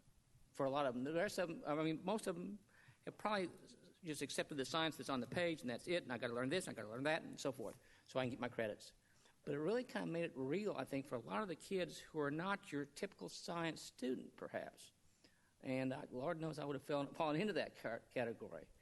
And I think the younger you can make science real to them, the more you can make it interesting to them. And you don't have to drag them kicking and screaming into a science credit when they get to high school, to be quite frank, because it's required, quote unquote. And ironically, that, the FOSS system that we're in 2018, FOSS comes up for renewal. FOSS has been actually pretty darn good. It's hard to screw up elementary level, and they really do a good job of, it's hands-on. It's not teaching kids equations and having them crunch numbers. It's, okay, let's pour the sandbox, pour the water in it, and watch erosion so that you can have that. And so this is something that I totally hear where you're coming from. Historically, there were a lot of things that, unless you were a real book-learning nerd like myself, you just didn't, it didn't gravitate to you. The elementary stuff is a lot better, and frankly, there's even better stuff since FOSS, so I'm looking forward to that adoption. Actually, I think we moved away from FOSS. So I think we need to kind of pull this to a conclusion. I think those are all valid points, but I think we've given the administration a lot to think about. And I think that in addition to the data analysis and the ways to analyze the data, the main thing is, in terms of the achievement gap, is how do we break the paradigm, as Siri brought up. Hands-on is a piece of that. Science fairs is a piece of that, but I think that our teachers and administrators really need to be looking further into that. And I also think I saw, as you aggregate all the data, that perhaps some of our neighboring school districts are doing some innovative areas, but I'm not sure. We're doing innovative areas. And do we do much sharing of ideas with neighboring school districts on this type of achievement gap stuff? Because I don't know how they feel when they see them on our reports. If they're looking at our reports and here we're showing how North Shore, Issaquah, and Bellevue are doing. Is there some discussion about that? There's lots of comparison and discussion that goes on. In terms of formalized teacher collaboration, I'm not aware of any formalized teacher collaboration. Typically what happens is we look at the comparison data, and if there's a district that's outperforming us significantly, we will find out what is it that they're doing. Is that an anomaly, in 1 year based on the number of students, but what is it that they're doing, or what do they know that we might not know? So that's typically how that goes. And you can see in some of the areas we slightly outperform. In a lot of the areas, everybody's about the same, and then in some areas, grade levels, we're underperforming. So it's in those underperforming areas that we try to find out if there's something. they're Yeah, doing that that is we need to do. interesting, something to leave up to you to do, but every once in a while we're not all, within ballpark. There's a big change, and then you go, is it an anomaly? Or is there something really interesting that we're doing or they're doing? Because it's not consistent. Okay. Is there anything else that's really important on this? There was one housekeeping piece that needs to occur, is the writing of a summary afterwards of the discussion to provide the one voice that Tracy spoke to of that. So you're looking at... Not volunteer to do that? I have volunteered to do that, but I'm happy to. I'll do this one. Okay, so. Yeah, I nominated someone else myself. Very good. When should I plan on circulating it by? What do we think? Have we thought? I don't think we've quite thought through how we're going. No, that's the whole component. Right now, we have a draft for both math and literacy, but we haven't.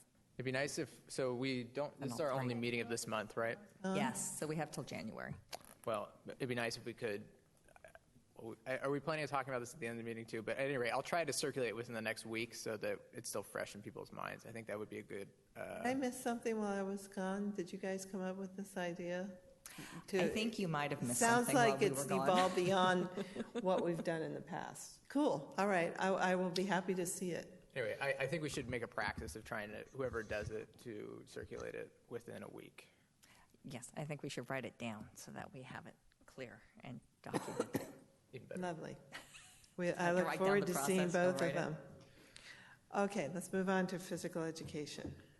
Okay, And then we're going to all get up and do jumping jacks. We have a program report, and again, these are designed to be brief, 10-minute max reports. There's not a lot of student data associated with many of these reports, but what we do have is information about our program, because what we found was we never really had an opportunity to talk about areas that don't come with state assessment data, and to just spend a little bit of time updating the board on what we do with this particular content area, what it means, so forth. So tonight's program report is on PE, and we'll just skip ahead to slide 4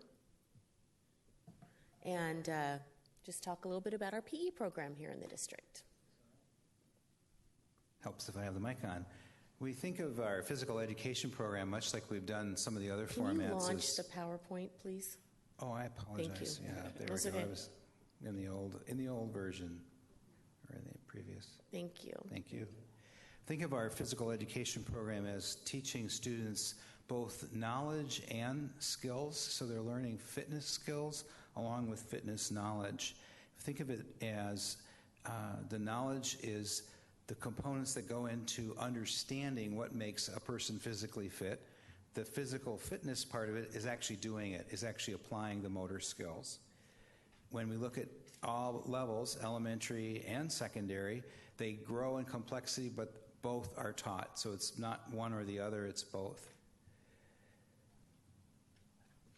Also, it's come up, a question from the board about adaptive PE and how does that work in the district, so we wanted to include that information in the presentation as well. So federal law mandates that PE be provided to students with disabilities and defines physical education, as you can see in the on the slide here. Adapted PE is physical education which has been adapted or modified so it's appropriate for the person with a disability. It's as appropriate for the person with a disability as it is for a person without a disability. So that's sort of a general definition of adapted PE. There's some WAC language associated with adaptive PE as well that says PE services specially designed, if necessary, must be made available to every student receiving a free and appropriate public education.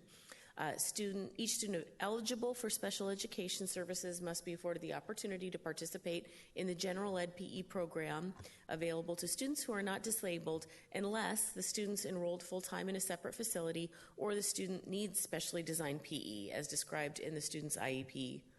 So much of what PE looks like for a student with an individualized education program is dictated by the IEP itself. Now we're going to tell you what our approach has been to adaptive PE in elementary, middle, and high school. And then as a caveat, I want to let you know that with the definition of adapted PE and with this WAC language and with the question that's come up, we're having now the opportunity to say, okay, if this is what how we're currently doing this in elementary, middle, and high school, which is what you're going to see alluded to in the presentation tonight, where do we need to look at this and make potential changes if we're not meeting the needs of students and not in alignment with the WAC? So tonight's really about what is, if that makes sense. Okay? So I'm going to take us through all three levels of our physical ed program as the what is. At elementary, we have on average 60 minutes of instruction in PE, 2 30-minute classes per week. There's an additional 30 minutes that we allocate schools for adaptive PE. It's for PE teachers to work with students who qualify, as Tracy mentioned, where on their IEP they call for certain modifications or accommodations. We have had that curriculum in place that is, I've mentioned before, the knowledge and skills since 2013 when it was implemented. And at the elementary level, we have examples of units, as you see on this list here, that I'm not going to read them all to you, as you kind of can skim the various units that are taught. In terms of adaptive PE, each elementary, as I mentioned, provides a section or 30 minutes per week of adaptive PE. It's taught by the PE teacher for students who display deficits in PE skills and demonstrate potential for achieving those skills. The PE teachers work with the special ed team in identifying what students could benefit by from additional support. This does not replace the work they're doing in their class as they come to PE with their class for those 60 minutes of instruction as well. Matt, can you back up for a minute? I think that last bullet, I'm sorry, it doesn't replace their physical PT or OT, Thank but you. it could replace it could. it might replace PE. Thank you. Yep. Thank you. So, okay. I was trying to combine both, that some students are also participating with their class, some students are not, and certainly it's not replacing the physical or occupational therapy that they're receiving. Thank you. At the middle level, fitness is required for 1 or 2 semesters at 6th, 1 semester at 7th, and 1 semester at 8th grade. So they have fitness 6, 7, and 8. There are PE electives that are mentioned there, such as team sports, weight training, and adaptive lessons here as what is built into the course. So there's a variation as how that works through middle school, which is different than elementary. Here are some examples of topics. These are not units, but they would be more topics that are taught as students are learning teamwork, not only goal setting, assessing their own fitness. High school need to graduate was, with a credit and a half of PE. Schools are offering a variety of team and individual focused electives. Adaptive lessons is here, as well as middle, are built into the lessons themselves. There isn't a separate period per se like there was at elementary. Here are some examples of high school courses that are taught in our various high schools. Wanted to unpack the high school credit and give you some data on how our students meeting that credit requirement of 1.5 credits for graduation. As you know, students can be excused from participation by law if they meet any of these examples of ranging from physical disability through for good cause. They can be excused from participation, yet they still need to demonstrate competency in that knowledge portion, the knowledge of what is physical fitness, and they can do it through 2 main ways right now, the knowledge assessment and the fitness plan. We added the fitness plan a year ago when we realized that having everyone do the fitness assessment maybe wasn't the best approach. And so in a fitness plan, it's more of an applied development of an actual plan of what am I going to do to be physically fit and what does it mean. They have multiple opportunities through high school to demonstrate their proficiency through the grades. So it isn't just a one-time opportunity. Wanted to once again come back to a nice definition we received from OSPI in terms of this difference between physical ed, physical activity, and athletics, because I know the question comes up about using athletics as a way to meet credit. And the credit, remember, is met through the knowledge portion, which you wouldn't receive in physical activity or athletics, but you receive it through the actual knowledge that you pick up through physical education and taking courses. I said I would share some data. This is just a snapshot from the class of 2016. 78% of the class completed their 1.5 credits through PE courses. About 12% of the class completed 1.5 through the fitness assessment plan, and 10% did both, the 1.5 credit through PE courses combination, as well as the fitness and assessment plan itself. So you could see that's fairly high numbers. I said 78. If I were to round that to 80% of the class is getting it right through their courses. We also looked at our Healthy Youth Survey from 2014 in terms of self-reported data from students. There were 4 questions we pulled. The first one was asking kids in the past 7 days, how many days were you actually physically active? For a total of at least 60 minutes, and you can see both the N and the percentages by days.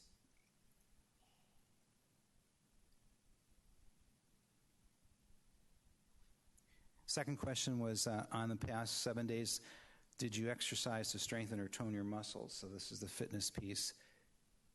And you see the range from what students reported across this past 7 days.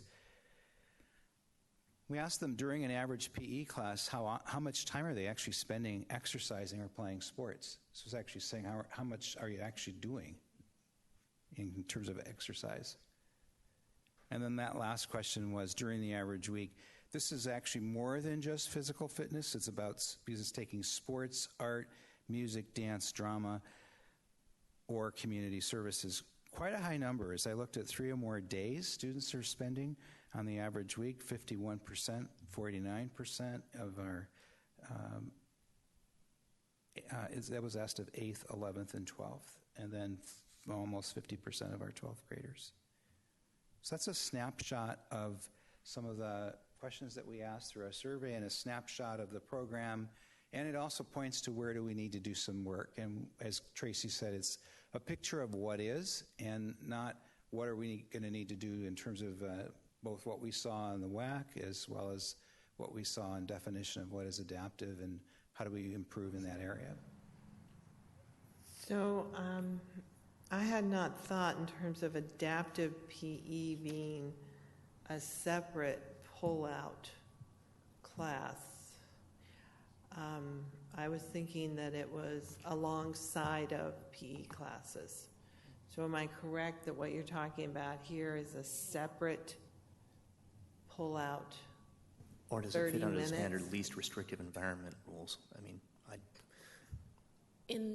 Matt's going to go back to the WAC language, because according to the WAC, and this is where it really is dependent on the student's IEP, so PE has to be provided to all students or available to all students receiving FAPE. And then it's number 2 that says that students must be afforded the opportunity to participate in a general PE program unless, and then B, well, we won't deal with A right now, but unless students need specially designed PE as described in the student's IEP. So if you think about a continuum of students, there might be some students who could play basketball with the PE course with adaptations and modifications.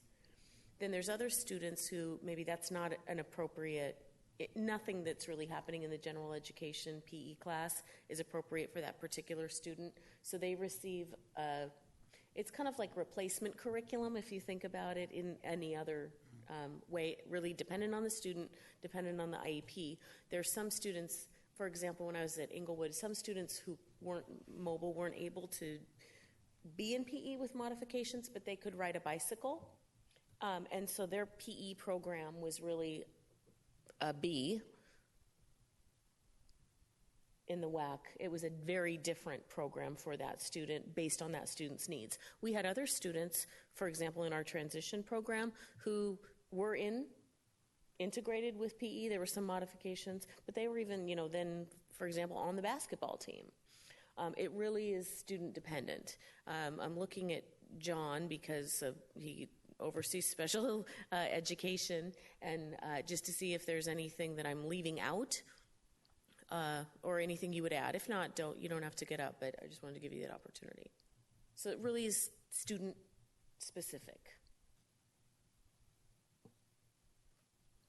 So do you have future plans to do more in this area?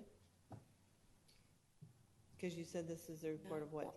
I know the question has come up, a concern raised, is it being, are we appropriately implementing it? And I think that we're trying to get some more information from schools to make sure that we are appropriately implementing it. I know, I'm thinking of a study that I just saw this week that I glanced at that said that our physically handicapped students, so that's not our entire disabled student population, but it's a piece of it, as a whole, are not getting enough physical activity across the board. That was probably a CDC report that I saw. I'll have to go back and look for it now because I wasn't thinking about it in terms of this. And having 350 odd emails still to go through, I've been going through them really fast. Is that all? That's what's left. So it is a concern. It's always a concern. We already have never met the state requirement for elementary PE. Us and a lot of other districts, which bothers some pieces of our community. But we know that for some of our kids, they're very physically active. They're involved in all sorts of after-school activities and athletics and everything. But we still have a population that is not. And I am a huge proponent of the changes that have happened in PE over the last 20 years. I mean, I think our PE classes and standards have vastly improved. So that part is really exciting. But I do know that, from a public health perspective, we still have a ways to go in terms of physical fitness in our students. We were told by a middle school principal, you either took PE with everybody else or the child received no PE, period. And that kind of laid it out as to where the rubber isn't meeting the road between the policy we have up here and the playground. And when adaptive PE ended at elementary, there was virtually no policy that told an administrator at the middle school or high school, in particular the one school I'm thinking of, that the child should have any PE if he didn't go into that PE class. And my concern is, again, we have a disconnect. And I'll lay you odds that if you ask every one of those administrators or teachers or whatever, they'll say, oh yeah, well, we integrate it. Well, it's separate but not equal in a lot of cases. And I think we need to really I've watched the classes, and I've been there, and there are some really great classes, don't get me wrong. The weightlifting class over at Fairhaven High, a good example of how good it can be. But again, it's almost the situation where you need to have not only the SPED teachers, but also the paras working alongside with the coach, saying, here is what this child is capable of. Here's what he needs or she needs help with. And how can we adapt what you're doing?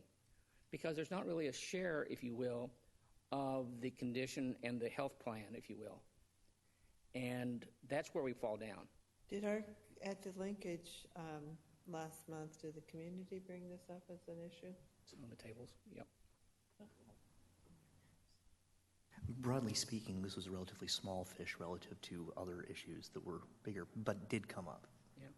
Yeah. I mean, an example too is we brought up the idea of not only do you have the special needs students who need to be encouraged for more physical activity, and it's all be dictated by his or her abilities. There's also another population of students that just aren't into competitive PE, if you will, where they could have a class in dance aerobics that would, to be quite frank, attract both the non-competitive student and the special needs student, because you could adapt that so much easier than you can playing basketball. I'm not sure that most of our PE is supposed to be competitive anymore.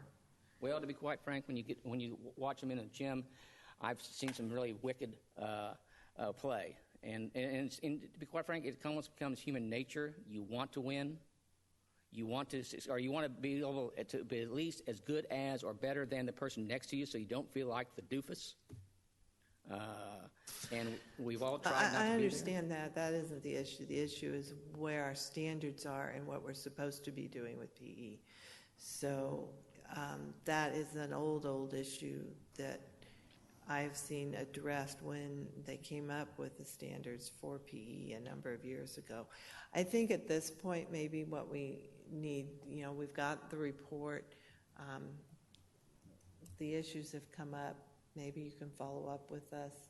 Because it seems to me this is something that our PE teachers, most of the PE teachers I know, this would be a very important issue to them.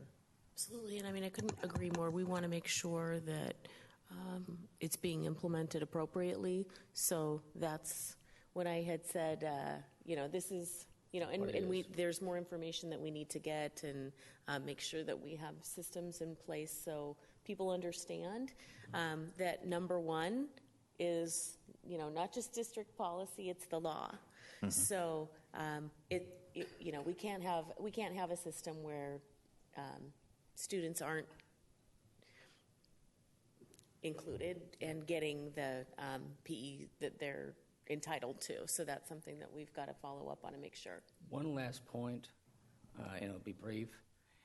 When alternative classes were brought up to administrators, without even asking if there was a teacher that would be willing to teach such a class, nope, no one wants to teach it. And I suggest that if no one wanted to teach Washington history, we would probably find someone who could. Well, that's part of the whole discussion. So we will get a future report on this issue now that's come up. I really think this is the next big evolution in PE and sports. We're seeing national reports on the issue. We're seeing news reports on the issue. I've seen several in the last few weeks, I guess. Yes. I'm closing that topic. I have a quick question for Matt on slide 19. Thank you so much for looking up how how our seniors have met their PE credits. Your 12% who are using the fitness and assessment plan, I guess I've never quite been clear about what I was campaigning for. It's not that I don't want kids to do the fitness and assessment plan, but if they're doing a sport, they should be able to just do the fitness and assessment plan and poof, you're done with the PE credit. Take your class time and do something else with it. So given that that is something that we're doing nominally district-wide, I would really like to see the 222 kids who did the fitness plan broken out by which high school they're at. I think this is a very patchy policy in its understanding across the district. Some schools probably are exploiting it enthusiastically. Other schools are not. I'm sorry. Go ahead. You're asking, could we break out that number by high school? Yes. This is also an old issue in the district, that these types of things sometimes are interpreted differently at different schools, and this is something Dr. Pierce has been working on since she became superintendent, to see that there is more uniform interpretation and implementation. But anyway, basically it comes down to where is that 12% coming from? And if it's 12% of each high school, I'm happy. If it's 0% at some of our high schools and 24% at others, then I'm a little bit more concerned. Got it. All right. Matt brought up a point about the idea that fitness education isn't a component, or doesn't seem to be as structured a component in athletics, if for, say, going out on a team, than it is structured into the PE classes? And is that the stumbling block to making athletics count for a PE credit? It's the knowledge portion. Well, I'm just saying. Well, if yes, it is that's part of something it we need to because address. athletics are done not at the educational level, and PE has specific goals, academic achievements, benchmarks. I don't know. I know the terminology changed since I was on the state committee that helped develop the essential academic learning requirements. Do we still use that term? I can't remember anymore. It's been so long. Yeah, there are still 4 big Yeah. ELRs and standards. And There's the PE essential teachers learning requirements, yeah. will defend where we are very vigorously, and it does go beyond just the participation. Now, there are some, coaches that will incorporate fitness into their coaching. We all know that. But it's not the uniformity that you expect to have in your actual physical education classes. I'd just like to say thank you for the data that was in there. I appreciated that breakout because I have heard that a few times.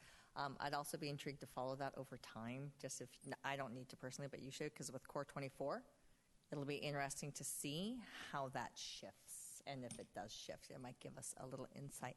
Also, the Healthy Youth Survey, I think, is also insightful of looking at some of the things of what's going on in that area and trending it. So I appreciate your adding those components to give a better context outside of it. Thank you. That's nice.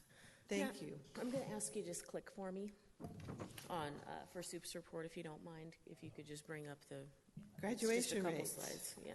So final presentation tonight is superintendent report on graduation rates.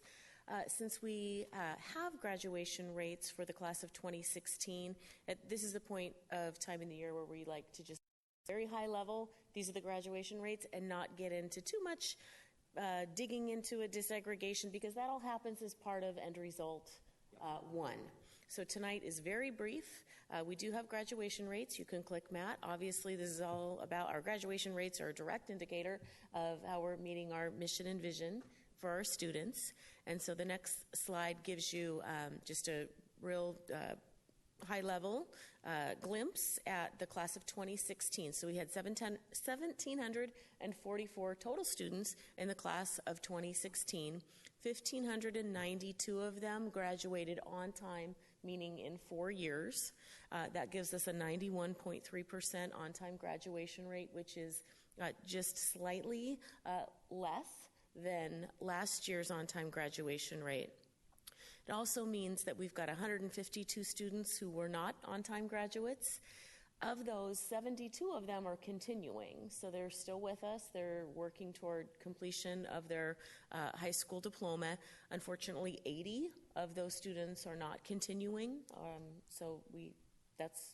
those are students who will not be completing their high school diploma. Given that 72 are continuing, we have a potential of a 95.4% extended graduation rate. If those students stay with us and complete, they'll be included in the extended grad rate or the 5th year rate. So the next couple slides I'm going to show you is just how our on-time rates have looked for the past couple of years compared to the state, and then our extended rates. So on-time graduation rate, as I mentioned, for the class of 2016, it's just slightly lower than the class of 2015. We still have a 100% target. This is one target that I would not be in favor of changing from 100% because,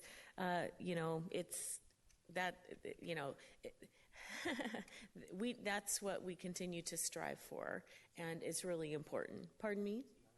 And it's ER1, that's right.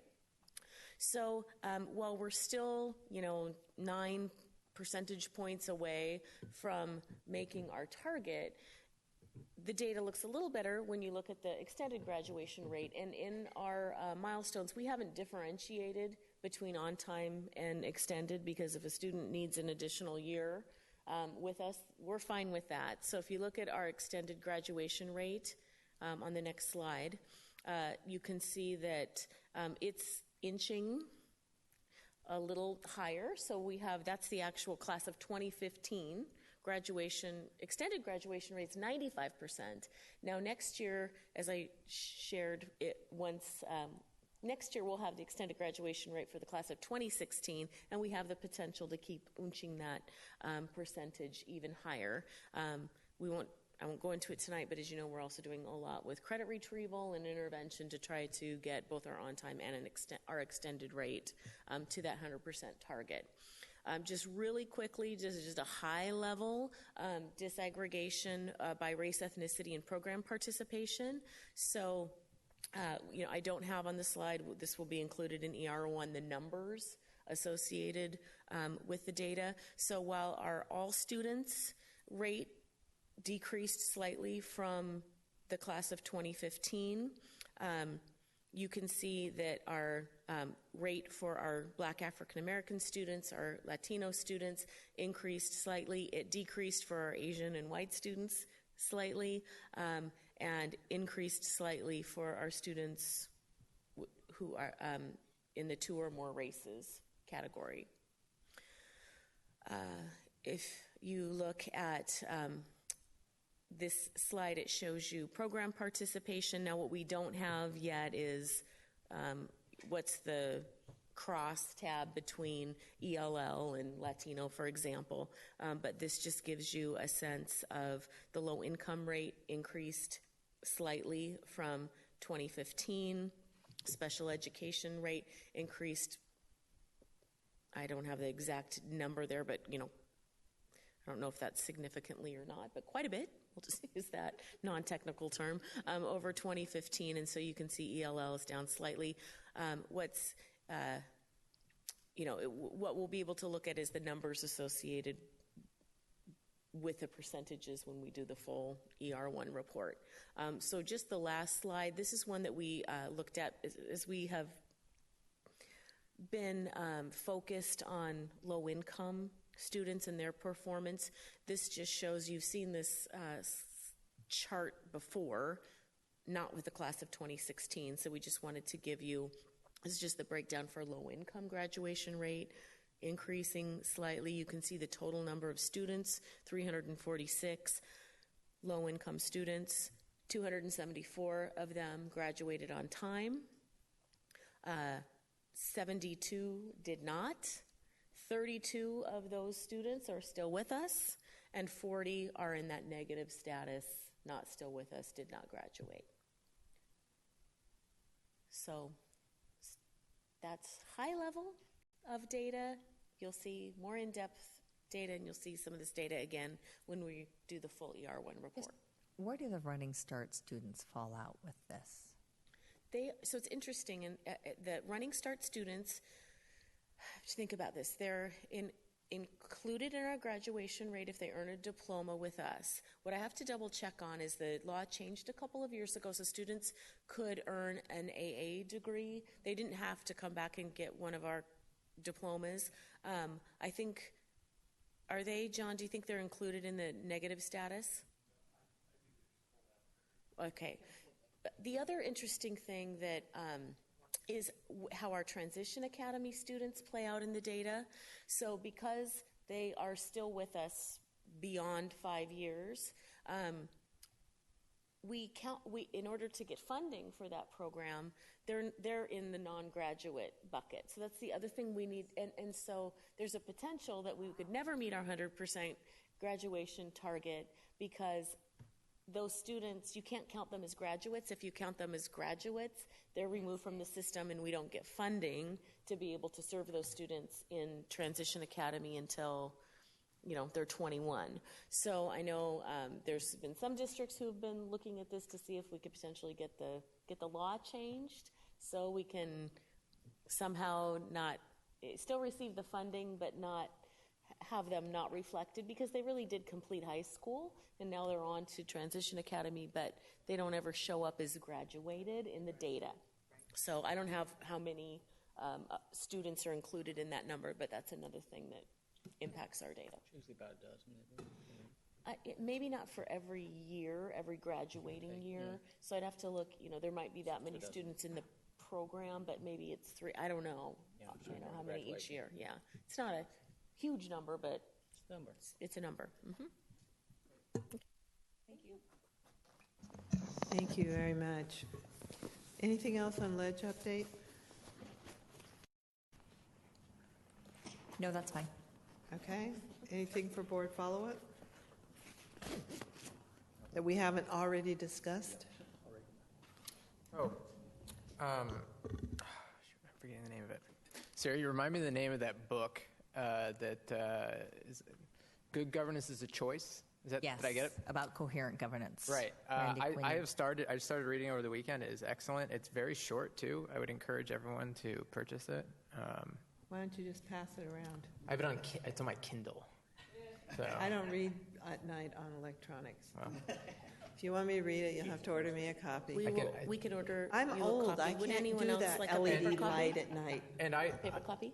That's the only time I have to read. add on to that, at the WASDA conference, some of us had discussed potentially having the authors of the book or their program do a training. I would just like to add my 2 cents. I think that would be excellent. And I do not want my own copy. I just will pass it around. Yeah, you can pass it around. I'll give you my Kindle. No, thank you. Okay. We'll order 1 copy. I only have time to of read it the before book, I go to bed at night. And we can That's what I have pass to. it back and forth. How about you, Chris? That doesn't keep you awake at night? You wouldn't know. You're too young. Great. So if we could look into that in the future, it'd be great. Okay. Do you want us all to read it before the January extended work session? Yes. There we go. An assignment. He said it was short. It better be. It's 90 pages, and it's Oh, very. okay. It's a quick read. It's very similar to policy governance. It's just a slight twist upon it. Still So trying it's to a get through an 800-page book on autism. No, this is a lot shorter. 800-page book on autism. Okay. Anything else? Any other great ideas that came up from the conference? You guys already discussed it at the last meeting. We did. I know. All right. Future agenda items that haven't been discussed. Email works. Any debriefing? Board member comments. It's going to make me dizzy looking back and forth. Board member comments. All right. I will entertain a motion. So moved. Second. The motion is to adjourn. To adjourn, thank you. All those in favor, Just say one emotion. say aye. Aye. Opposed? We're adjourned. Thank you all.